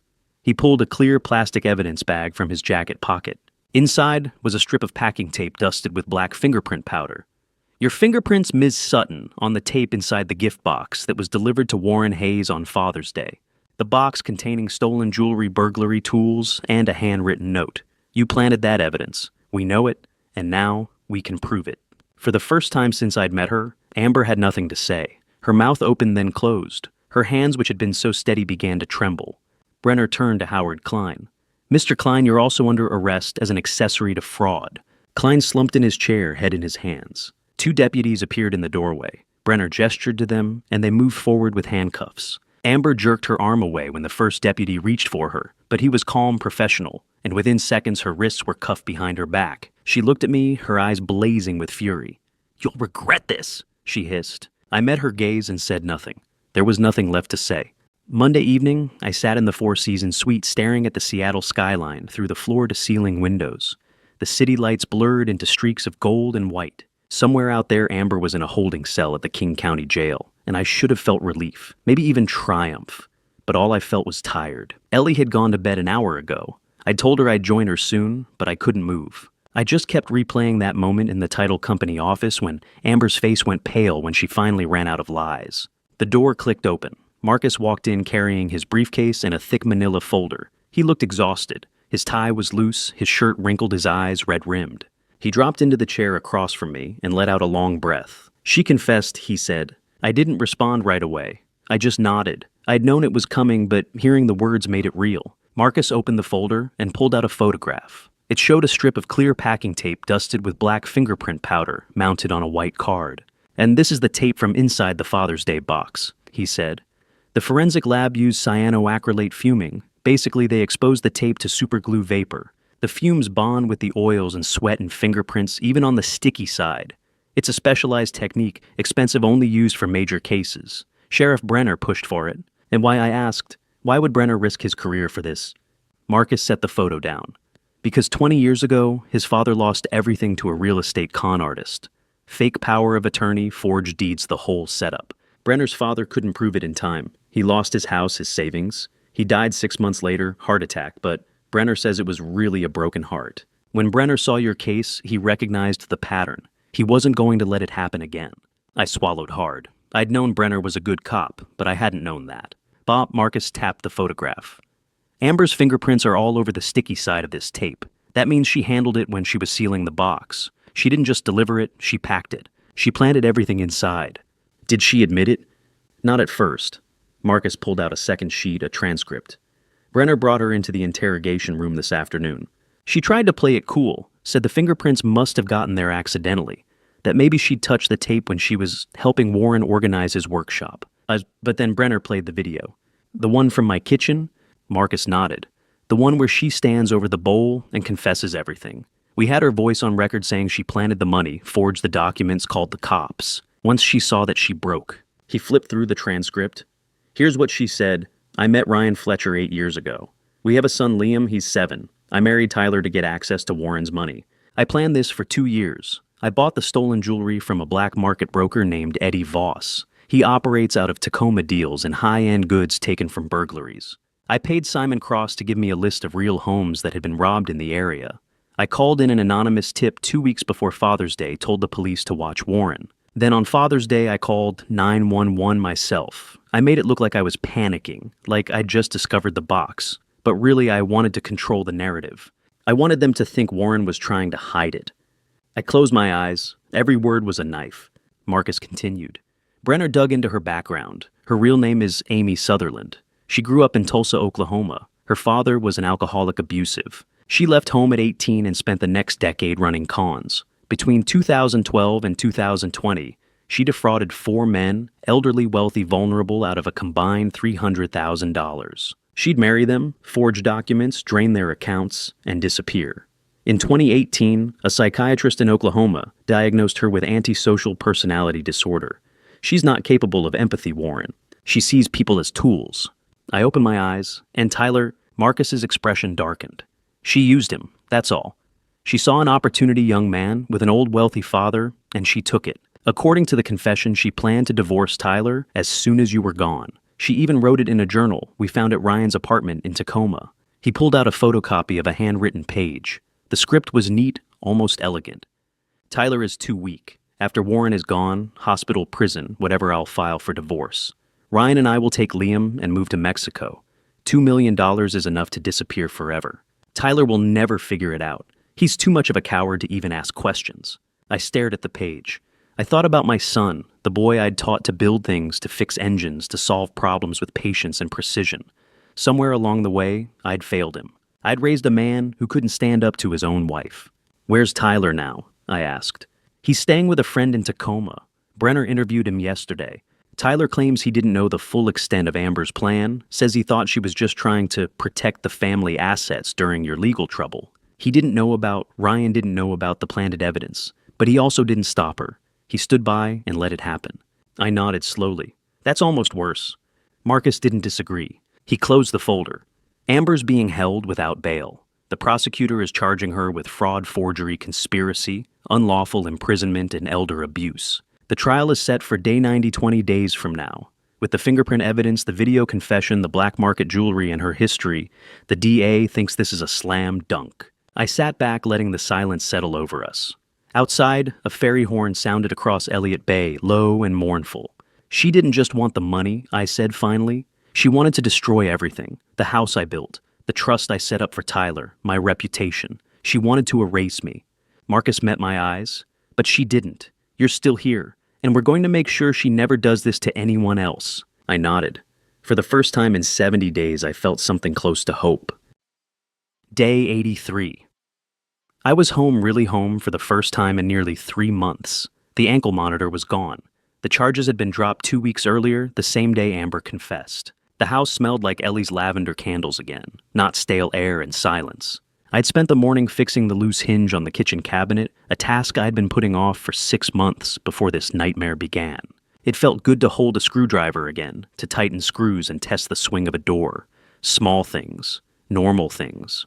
The doorbell rang just after 9 a.m. I set the screwdriver down and walked to the front door.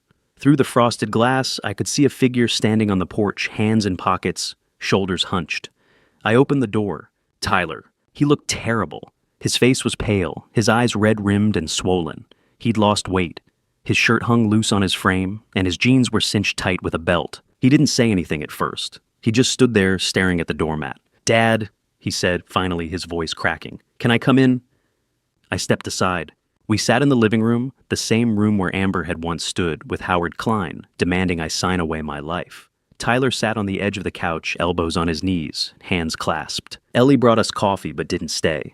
She squeezed Tyler's shoulder as she passed a silent gesture of support and left us alone. "I found something," Tyler said. He pulled his phone from his pocket, tapped the screen a few times, and handed it to me. Text messages between Amber and Ryan from 8 months ago. I took the phone. The screen showed a conversation thread, the kind of casual back and forth that might have been about weekend plans or grocery lists. But it wasn't. "Amber, Tyler's a fool. The old man will be gone in 2 years anyway. We just need to be patient. Ryan, and if he doesn't die, Amber. Then we speed up the process." I read the messages 3 times. Each time the words felt heavier. The old man will be gone. That was me. Speed up the process. That was my son's wife calmly discussing how to eliminate me. I handed the phone back. My hands were steady, but inside I felt like I was standing on a bridge that had just started to crack. "I didn't know," Tyler said, his voice barely above a whisper. "I swear to God, Dad, I didn't know she was planning this. I thought she was just trying to protect our future. She told me you were getting forgetful, that you were making bad decisions with money, that we needed to step in before you lost everything." I believed her. "Why?" Tyler looked up, his eyes brimming with tears. "Because I loved her. Because I wanted to believe the best in her. Because I was a coward." I didn't respond. I didn't trust myself to speak. Tyler wiped his eyes with the back of his hand. "I found these messages 2 days ago. She'd deleted them from her phone, but they were still backed up to the cloud. I've been sitting in my apartment in Tacoma, reading them over and over, trying to figure out how I missed it, how I let this happen." "You didn't let it happen," I said quietly. "She manipulated you. That's what she does. But I should have seen it. I should have asked questions." When she told me to stay quiet, when she told me not to call you, when she told me you were dangerous, I should have known something was wrong, but I didn't. I just did what she said. I thought of the boy Tyler had been at 12, the one who'd asked me how to know if someone was good. I'd told him the truth. A good person stands up and tells the truth even when it hurts. I'd believed then that he would grow into that kind of man. Somewhere along the way I'd stopped believing it, but maybe I'd been wrong. What are you going to do? I asked. Tyler met my eyes. I'm going to testify against her at the trial. Marcus says my testimony could make the difference, show that she coerced me, that she lied to both of us, that this wasn't just fraud. It was psychological manipulation. I'm scared, Dad, but I'm going to do it. For the first time in months, I felt something close to pride. Good, I said. I reached across the couch and gripped his shoulder. That takes courage. Tyler nodded, tears streaming down his face. I'm so sorry, Dad, for everything. I know, I said, but we're going to fix it, together. That afternoon, Marcus arrived with a file box full of documents. He spread them across the dining room table like a general planning a campaign. Ellie made sandwiches. None of us ate them. Now here's what we have, Marcus said, ticking off items on a yellow legal pad. First, the fingerprint evidence. Amber's prints on the sticky side of the packing tape, irrefutable proof she packed that Father's Day box herself. Second, the video confession. Amber, standing in your kitchen, admitting she planted the money, forged the documents, called the police. Third, the fake power of attorney with the signature Haynes. Fourth, financial records showing Amber attempted to withdraw $80,000 from the offshore trust account and sell the house for $2.4 million. Fifth, Ryan Fletcher's testimony. Ryan's testifying, I asked. He cut a deal, plea bargain. He'll testify that Amber planned the fraud, recruited him to help launder money through his bar in Tacoma, and promised him half the proceeds. In exchange, he gets probation instead of prison. He claims he didn't know about the kidnapping or the planted evidence, just the financial scheme. Do you believe him? Marcus shrugged. Doesn't matter. His testimony corroborates the timeline and motive. Sixth, Tyler's testimony.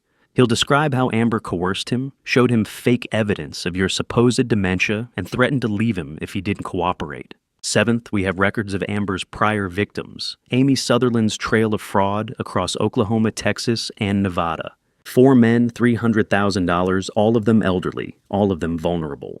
I looked at the stack of evidence. It was overwhelming. It was also airtight. What are Amber's lawyers saying? I asked. They're scrambling. They'll try to argue that the video was taken without consent, that it's inadmissible.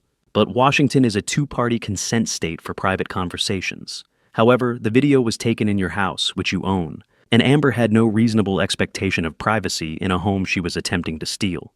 The judge will likely allow it. They'll also try to discredit Tyler, paint him as a scorned husband looking for revenge. But with the text messages and Ryan's testimony backing him up, that won't hold. Marcus closed the file box. The trial starts in 7 days. The prosecutor thinks we'll get a conviction on all counts: fraud, forgery, conspiracy, elder abuse, unlawful imprisonment. Amber's looking at 15 to 20 years. I nodded slowly. And then Marcus said, you rebuild. On the morning of day 90, I stood in front of the bedroom mirror, adjusting my tie. The navy suit Ellie had pressed the night before fit perfectly, a little looser than it had 3 months ago, but still respectable. My hair was combed, my face shaved. I looked older, thinner, but I was still standing. I whispered, today is the day justice is served. Behind me, Ellie appeared in the doorway, wearing a gray dress and pearl earrings. She walked over and squeezed my shoulder. Ready? She asked. I took a deep breath and nodded. Let's go. I walked through the metal detector at the King County Superior Courthouse at 8:45 a.m., my hands steady, but my heart racing. The building stood 12 stories tall, gray concrete and glass, with marble floors that echoed every footstep. Ellie held my left arm. Marcus carried a leather briefcase in his right hand. We took the elevator to the 5th floor, where courtroom 5B waited behind heavy oak doors. Inside, the room smelled like old wood and floor polish. Rows of wooden benches filled the gallery. A few reporters sat in the back, notebooks, open, cameras off. At the front, behind a raised bench, sat Judge Elena Rodriguez, 62 years old. Silver hair pulled into a tight bun, gold-rimmed glasses perched on her nose. She had a reputation for being fair but ruthless. Marcus had told me she didn't tolerate games. The prosecution table sat to the left. Sarah Collins, 40, in a black suit, her brown hair tied back, her expression calm and focused. The defense table sat to the right. Jonathan Pike, 45, a public defender in a gray suit that looked 2 sizes too big. shuffling papers with the nervous energy of a man who knew he was holding a losing hand. And at the defense table, wearing an orange jail uniform, sat Amber. She looked smaller than I remembered. Her hair was pulled into a tight ponytail, her face pale, her hands cuffed in front of her. When I walked in, she didn't look at me. She just stared at the table jaw, set shoulders rigid. The jury filed in 12 men and women, a mix of ages and faces I would come to know over the next 6 hours. Juror number 3 was a woman in her 50s, a teacher from Bellevue. Juror number 7 was a retired firefighter from Renton. They looked serious, attentive, ready. Judge Rodriguez tapped her gavel. This court is now in session. The state of Washington versus Amber Sutton. Ms. Collins, you may proceed. Sarah Collins stood and walked to the center of the courtroom. Her voice was clear, calm, and steady. Your Honor, members of the jury, this is a case about betrayal, deliberate, calculated betrayal. The defendant, Amber Sutton, married into the Hayes family with one goal: to steal everything Warren Hayes had built over a lifetime. She fabricated evidence. She forged documents. She kidnapped an innocent man and held him against his will. And when she was caught, she tried to sell his house, his home, for $2.4 million. She clicked a remote. A screen behind the jury lit up with photographs: the Father's Day gift box, the stolen jewelry, the burglary tools, the stacks of cash. This is what Mr. Hayes found on Father's Day. A box delivered to his doorstep, filled with evidence designed to make him look like a criminal. The defendant planted it there. We know this because her fingerprints are on the packing tape, not the outside, but the sticky side. She sealed that box herself. Another click. A forensic photograph appeared, the clear strip of tape dusted black with ridges and loops clearly visible. Cyanoacrylate fuming, a specialized forensic technique, revealed these prints. They are a perfect match for Amber Sutton. Sarah continued. The defendant also forged a power of attorney document signing Mr. Hayes' name as Warren Haynes, a deliberate misspelling designed to give her legal control while invalidating the document if challenged later. She used this forgery to attempt the sale of a $2.4 million property she did not own. She paused, letting the weight of the words settle. And finally, we have video evidence of the defendant confessing to all of this. In her own words, Jonathan Pike shot to his feet. Objection, Your Honor. That video was recorded without my client's knowledge or consent. It violates Washington State's two-party consent law for recording private conversations. Judge Rodriguez looked at Sarah. Ms. Collins, Sarah didn't hesitate.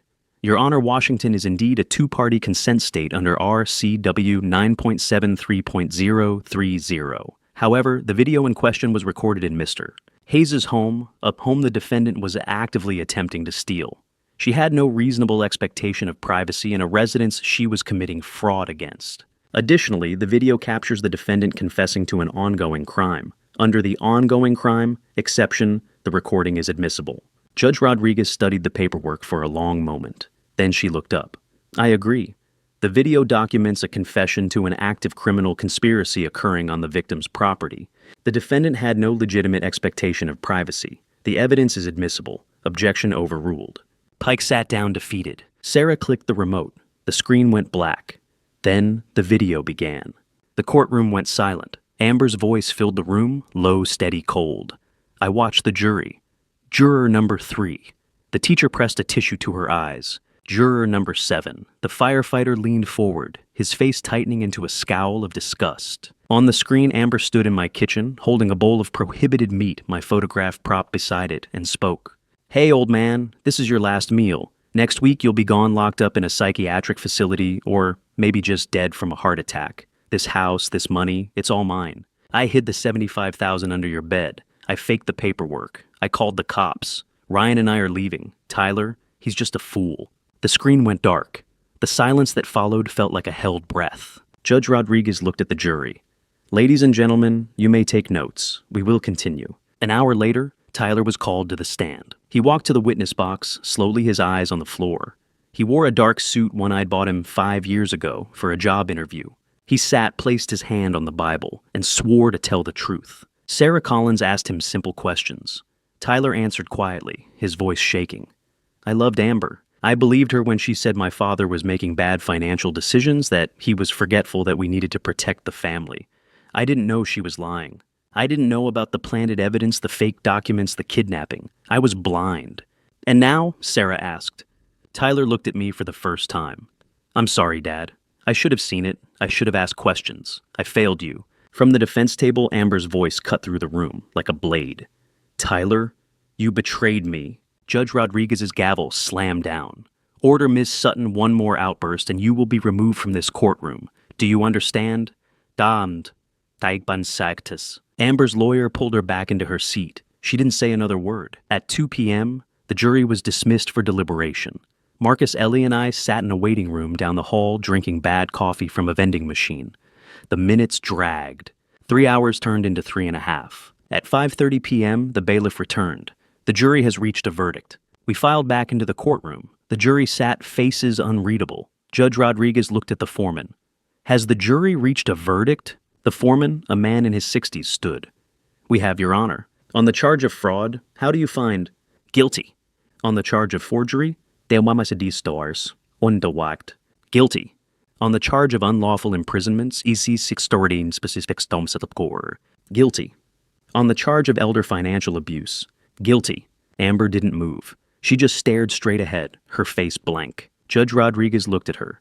Amber Sutton, you have been found guilty on all counts. I hereby sentence you to 15 years in the Washington Corrections Center for Women.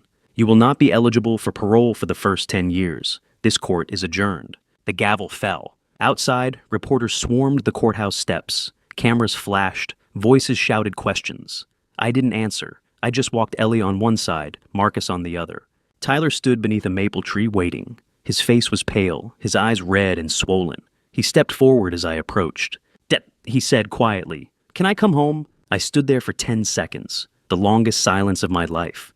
Then I said, "Not yet, but you can start rebuilding." Tyler nodded, tears streaming down his face. "Okay," he whispered. "Okay." I walked past him toward the parking lot toward whatever came next. 6 weeks after the trial, I stood in my backyard on a Saturday morning in October, repairing the wooden fence that had been sagging since July.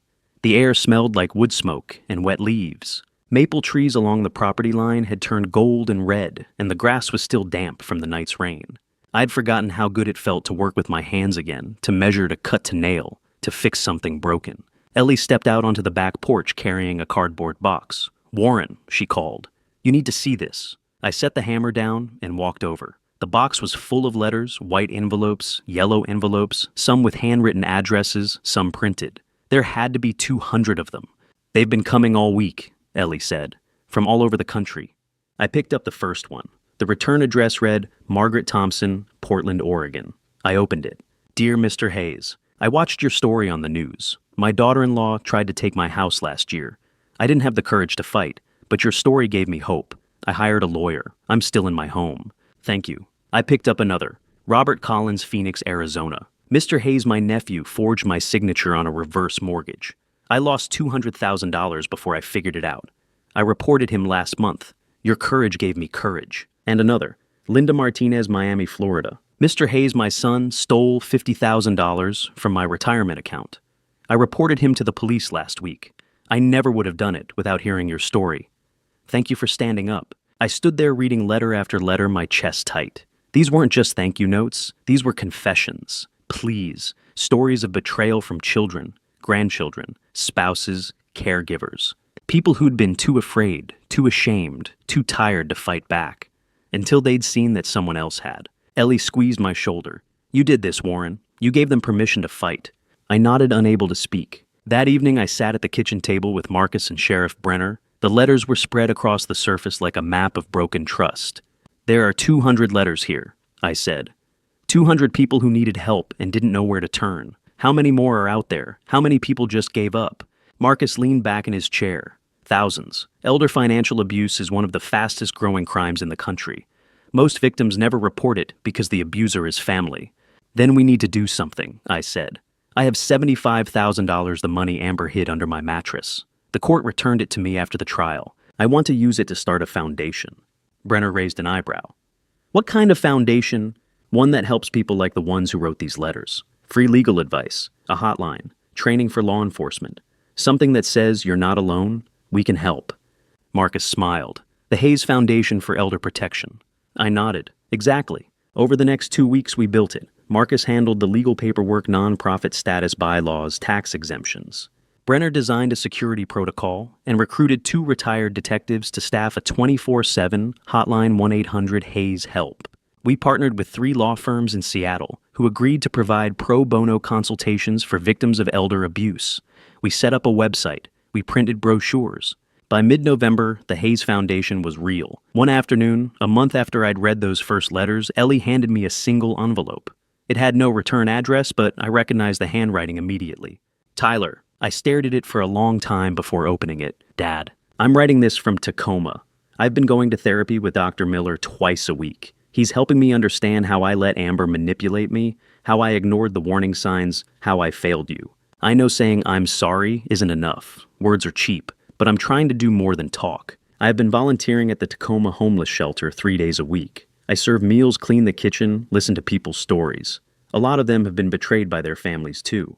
I'm learning what it means to rebuild trust, not just with you, but with myself. I know I don't deserve to be forgiven, but I'm going to keep trying every day to be the kind of man you tried to raise me to be. I love you, Dad. Tyler. I set the letter down. My hands were shaking. Ellie sat beside me, her hand on my arm. Are you going to write back? She asked. I shook my head. Not yet. Why not? Because forgiveness isn't something you can do in a moment, I said. Forgiveness is a process. It's something you build one brick at a time, like a bridge. You don't just decide to forgive someone and then it's done. You have to see them change. You have to see them rebuild. And that takes time. Ellie nodded. So what do you do? I wait, I said. I watch. And when he's ready, when I'm ready, we'll start rebuilding together. A month later in early December, the second letter arrived. This one was thicker. Inside was a single sheet of paper and a photograph. The photo showed a small wooden footbridge spanning a narrow creek in a wooded park. The bridge was simple, 2 parallel beams, crossboards nailed tight handrails on both sides. The joinery was clean.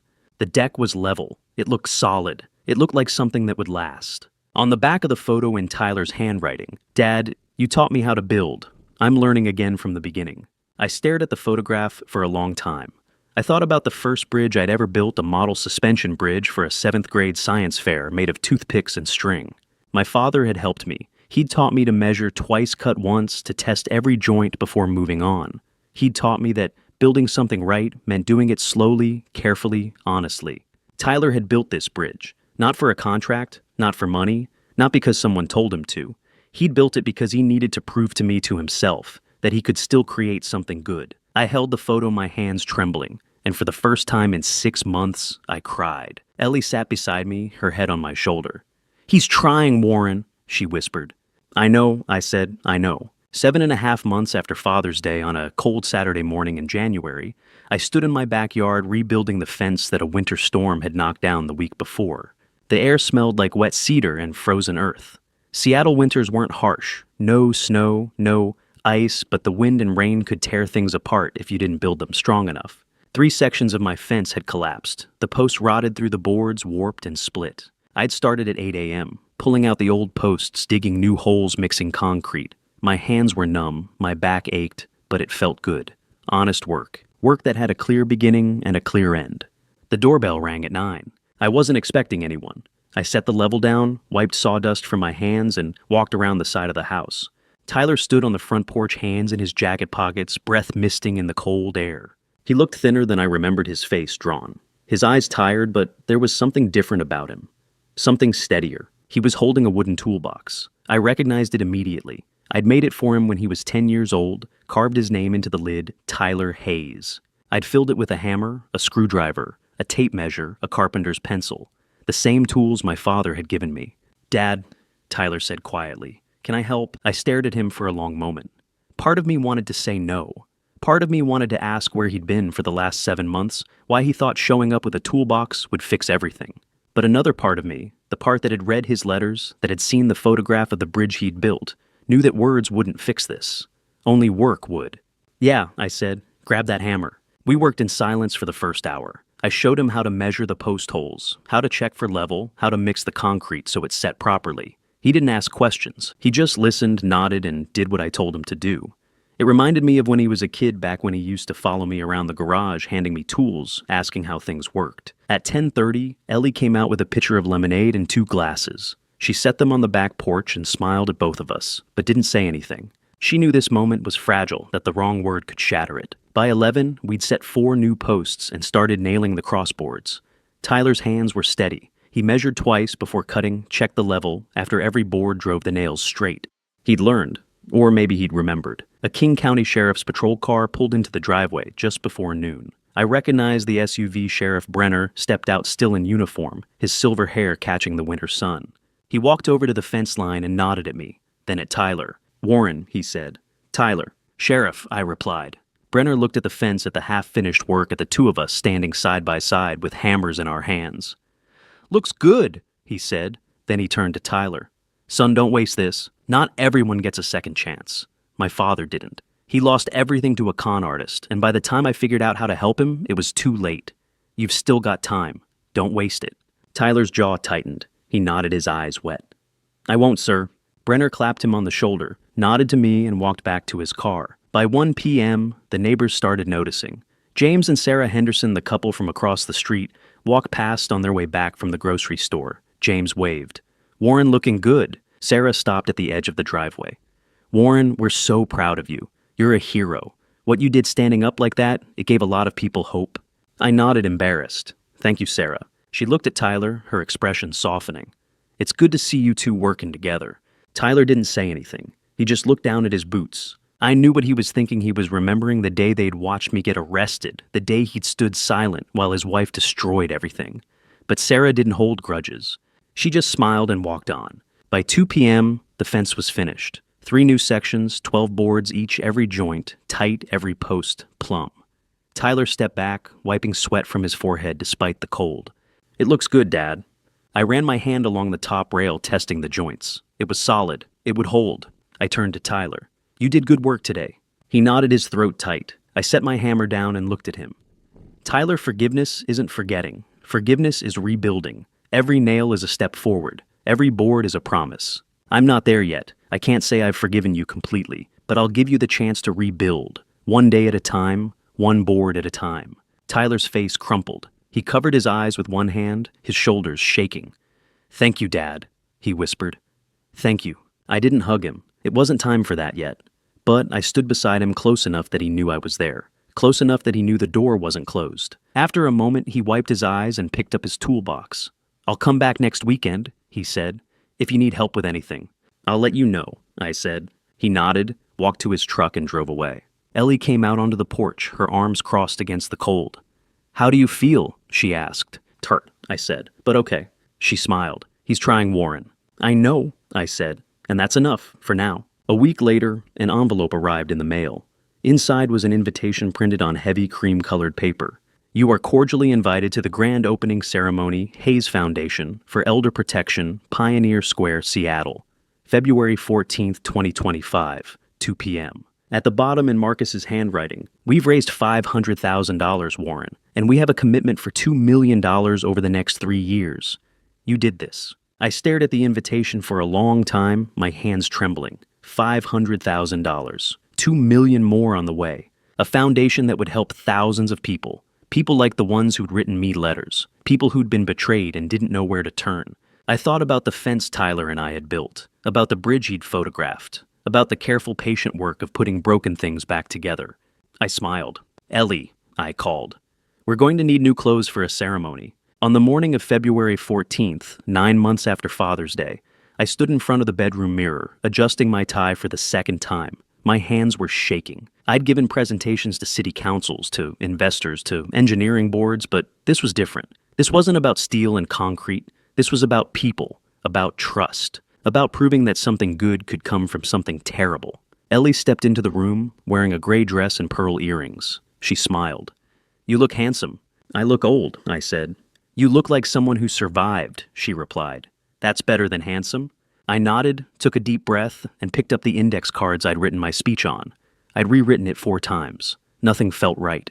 But Marcus had told me to speak from the heart, not from the cards. So I folded them and slipped them into my jacket pocket, hoping I wouldn't need them. The building stood on the corner of First Avenue and Yesler Way in Pioneer Square, 3 stories of red brick and arched windows.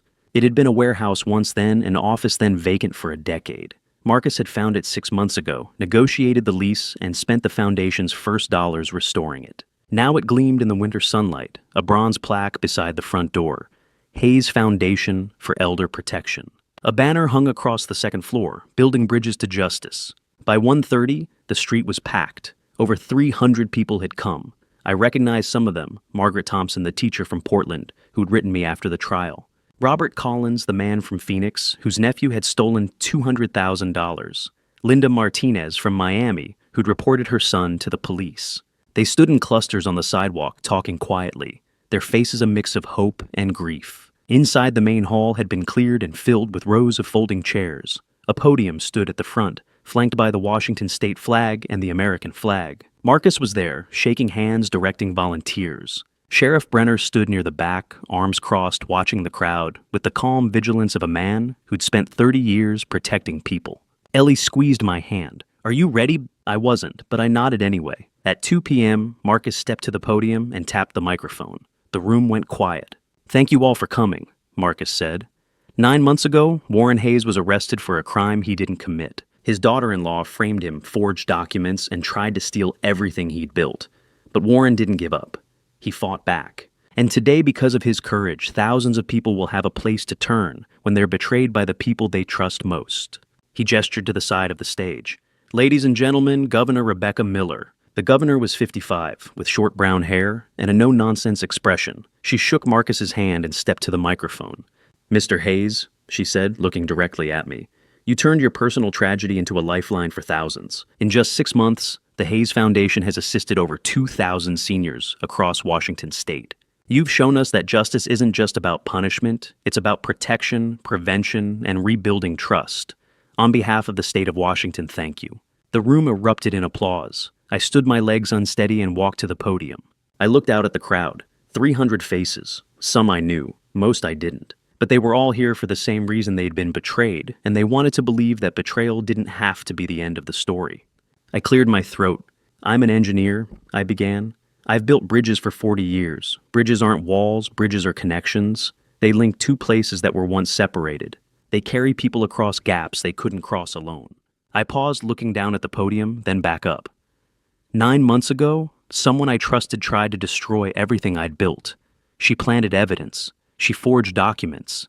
She tried to steal my home. But she didn't just attack me, she attacked my family, my reputation, and my faith in people. The room was silent. "I could have given up," I said. "A lot of people do. They're tired. They're ashamed. They think no one will believe them. But I had people who stood beside me, my wife Ellie, my lawyer Marcus, Sheriff Brenner, and all of you who wrote me letters, who told me your stories, who reminded me that I wasn't alone." I felt my voice crack, but I pushed through. "Today this foundation is a bridge between people who've been hurt and the justice they deserve, a bridge between isolation and community, a bridge between betrayal and healing." I looked down at the index cards in my pocket, then left them there. I didn't need them. "Forgiveness isn't silence," I said. "Forgiveness isn't pretending it never happened. Forgiveness is rebuilding, but only when the other person has earned it, only when they've proven through action that they're willing to change." I saw Ellie in the front row, tears streaming down her face.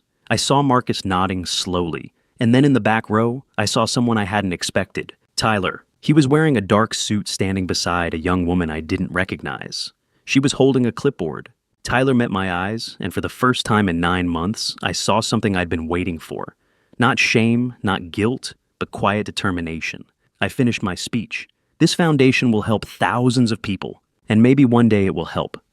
The people who hurt us realize that stealing from the vulnerable isn't just a crime, it's a betrayal of everything that makes us human. Thank you all for being here. Thank you for believing that trust can be rebuilt one brick at a time."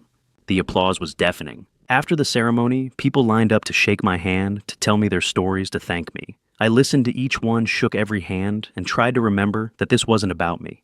It was about them. An hour later, as the crowd thinned, Tyler approached. He looked nervous, his hands in his pockets. "Dad," he said quietly, "can we talk?"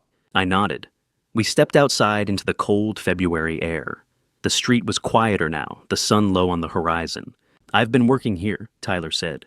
"For the past 6 months, Marcus hired me as the community outreach coordinator. I didn't tell you, because I wanted to prove I could do it, that I could help people instead of hurting them.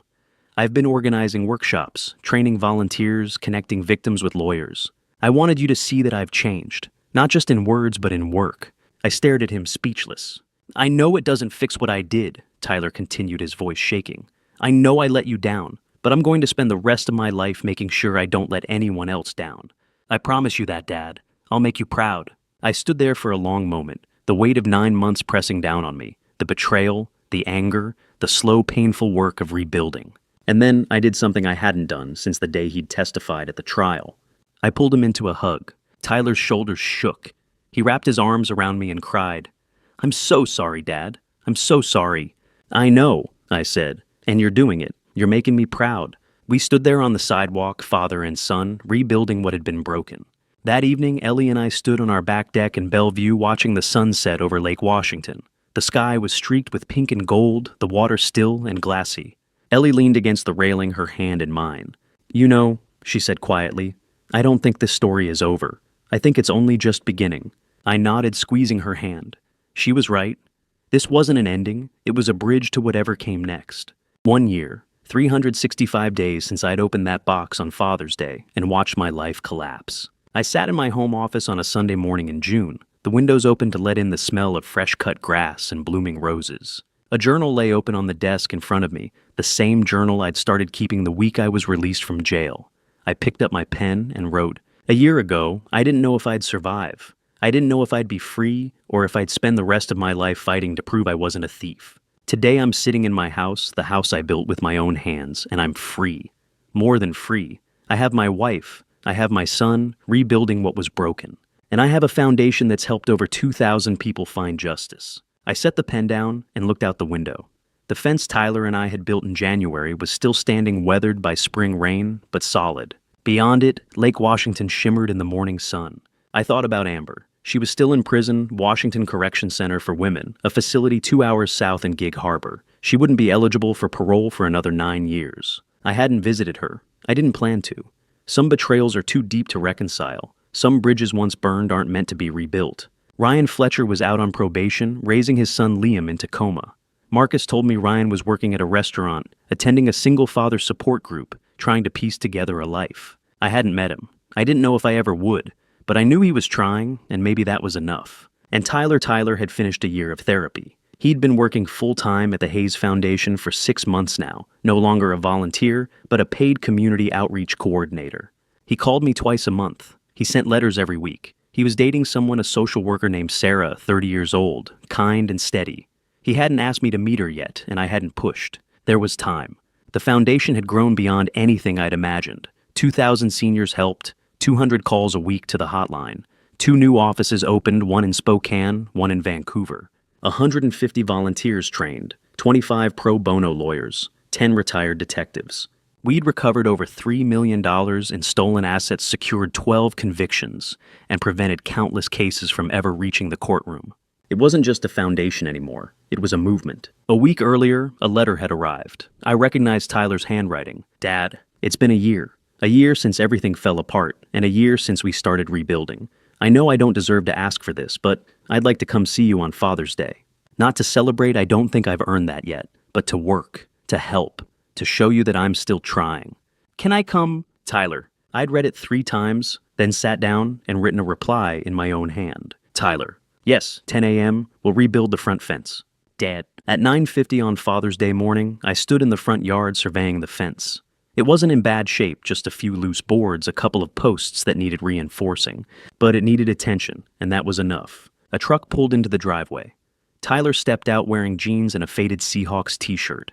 He looked healthier than he had in February, his face fuller, his eyes clearer. He was carrying something under his arm, a wooden picture frame, old and scarred. He walked over and handed it to me without a word. I looked at the photograph inside. It was us, Warren, Ellie, and Tyler, standing in front of this house 30 years ago, right after we'd finished building it. I was 39, holding a hammer. Ellie was 35, her arm around Tyler's shoulders. Tyler was 7, grinning at the camera, his hands wrapped around a toy level I'd given him for his birthday. The frame had been cracked, a long split down the right side, but Tyler had repaired it. The wood had been glued, sanded, and refinished. It wasn't perfect. You could still see the seam. But it held. "I found this in a box in my apartment," Tyler said quietly. "I broke it a long time ago. I fixed it last month. I thought you'd want it back." I stared at the photograph, my throat tight. "Thank you," I managed. Tyler nodded. "So, the fence—" "Yeah," I said. "Let's get to work." We worked in silence for the first hour, just like we had in January. Measure, cut, nail, check the level, repeat. The rhythm was familiar, comforting, the kind of work that didn't need words. By 11, Ellie came out with lemonade and sandwiches. She set them on the porch railing and smiled at both of us. "You two look like a team," she said. Tyler glanced at me uncertain. I nodded. "We're getting there." By noon, the fence was finished. Every board tight, every post, plumb, every joint solid. Tyler stepped back, wiping sweat from his forehead. "It looks good, Dad." I ran my hand along the top rail, testing it. It didn't move. "It does." I turned to him. Tyler, family isn't something that never breaks. Family is knowing how to rebuild after the breaking. The strongest bridges aren't the ones that never shake. They're the ones designed to withstand the shaking. They flex, they absorb the stress, and they stand because they were built to last. Tyler's eyes filled with tears. "I'm trying to be that, Dad.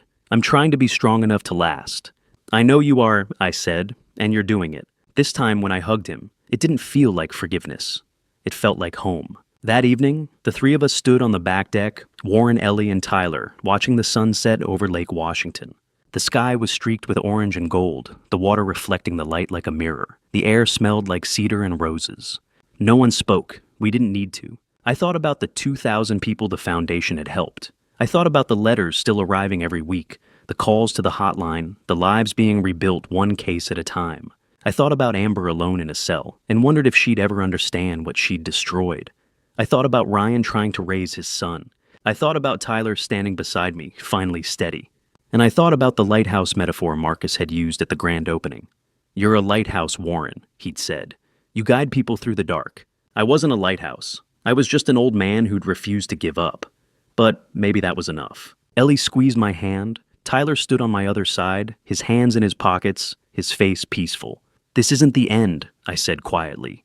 "This is the beginning of something new." Tyler nodded. "I know, Dad." Ellie smiled. "Good." The sun dipped below the horizon, and the sky turned from gold to deep blue. The three of us stood there silent together as the first stars appeared. Looking back on this family story, I realized the hardest lesson wasn't about surviving family betrayal. It was about accepting that the people we trust most can hurt us deepest. If you're reading this, if you're living through your own family story of deception and pain, don't do what I did. Don't stay silent out of shame. Don't wait until the evidence is overwhelming to ask for help. Don't sacrifice your peace trying to protect someone who's already chosen to destroy you. Family betrayal cuts deeper than any stranger's crime because it poisons the foundation we've spent decades building. But here's what I learned. Betrayal doesn't define you, your response does. I could have given up. I could have let bitterness consume me. Instead, I chose to build bridges for others who'd been pushed off cliffs by the people they loved. God gave me a second chance when I had every reason to quit.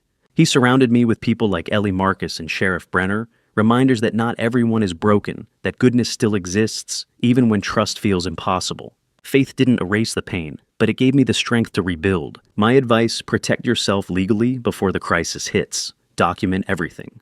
Trust your instincts when someone's behavior changes. And remember, family betrayal isn't your fault. You didn't cause it by being too trusting. You didn't deserve it by being vulnerable. Forgiveness is possible, but only when it's earned through action, not demanded through guilt. Some bridges can be rebuilt, others need to stay burned, and that's okay. This family story isn't just mine. It belongs to every person who's been lied to, stolen from, or erased by someone who claimed to love them. You're not alone. Reach out, fight back, survive. And then, when you're ready, help someone else cross the gap. Thank you for walking this journey with me to the very end. I'd love to hear your thoughts. Drop a comment below. What would you do if you found yourself in Warren's situation? How would you handle betrayal from someone you trusted completely? Your perspective matters, and I genuinely want to know. If this story resonated with you emotionally, please consider subscribing so you won't miss future stories that explore the complexity of trust, family, and resilience. A quick note: while inspired by real-world issues surrounding elder abuse and financial exploitation, certain narrative elements have been dramatized for storytelling purposes. If this content doesn't align with your preferences, feel free to explore other videos on the channel that might suit you better.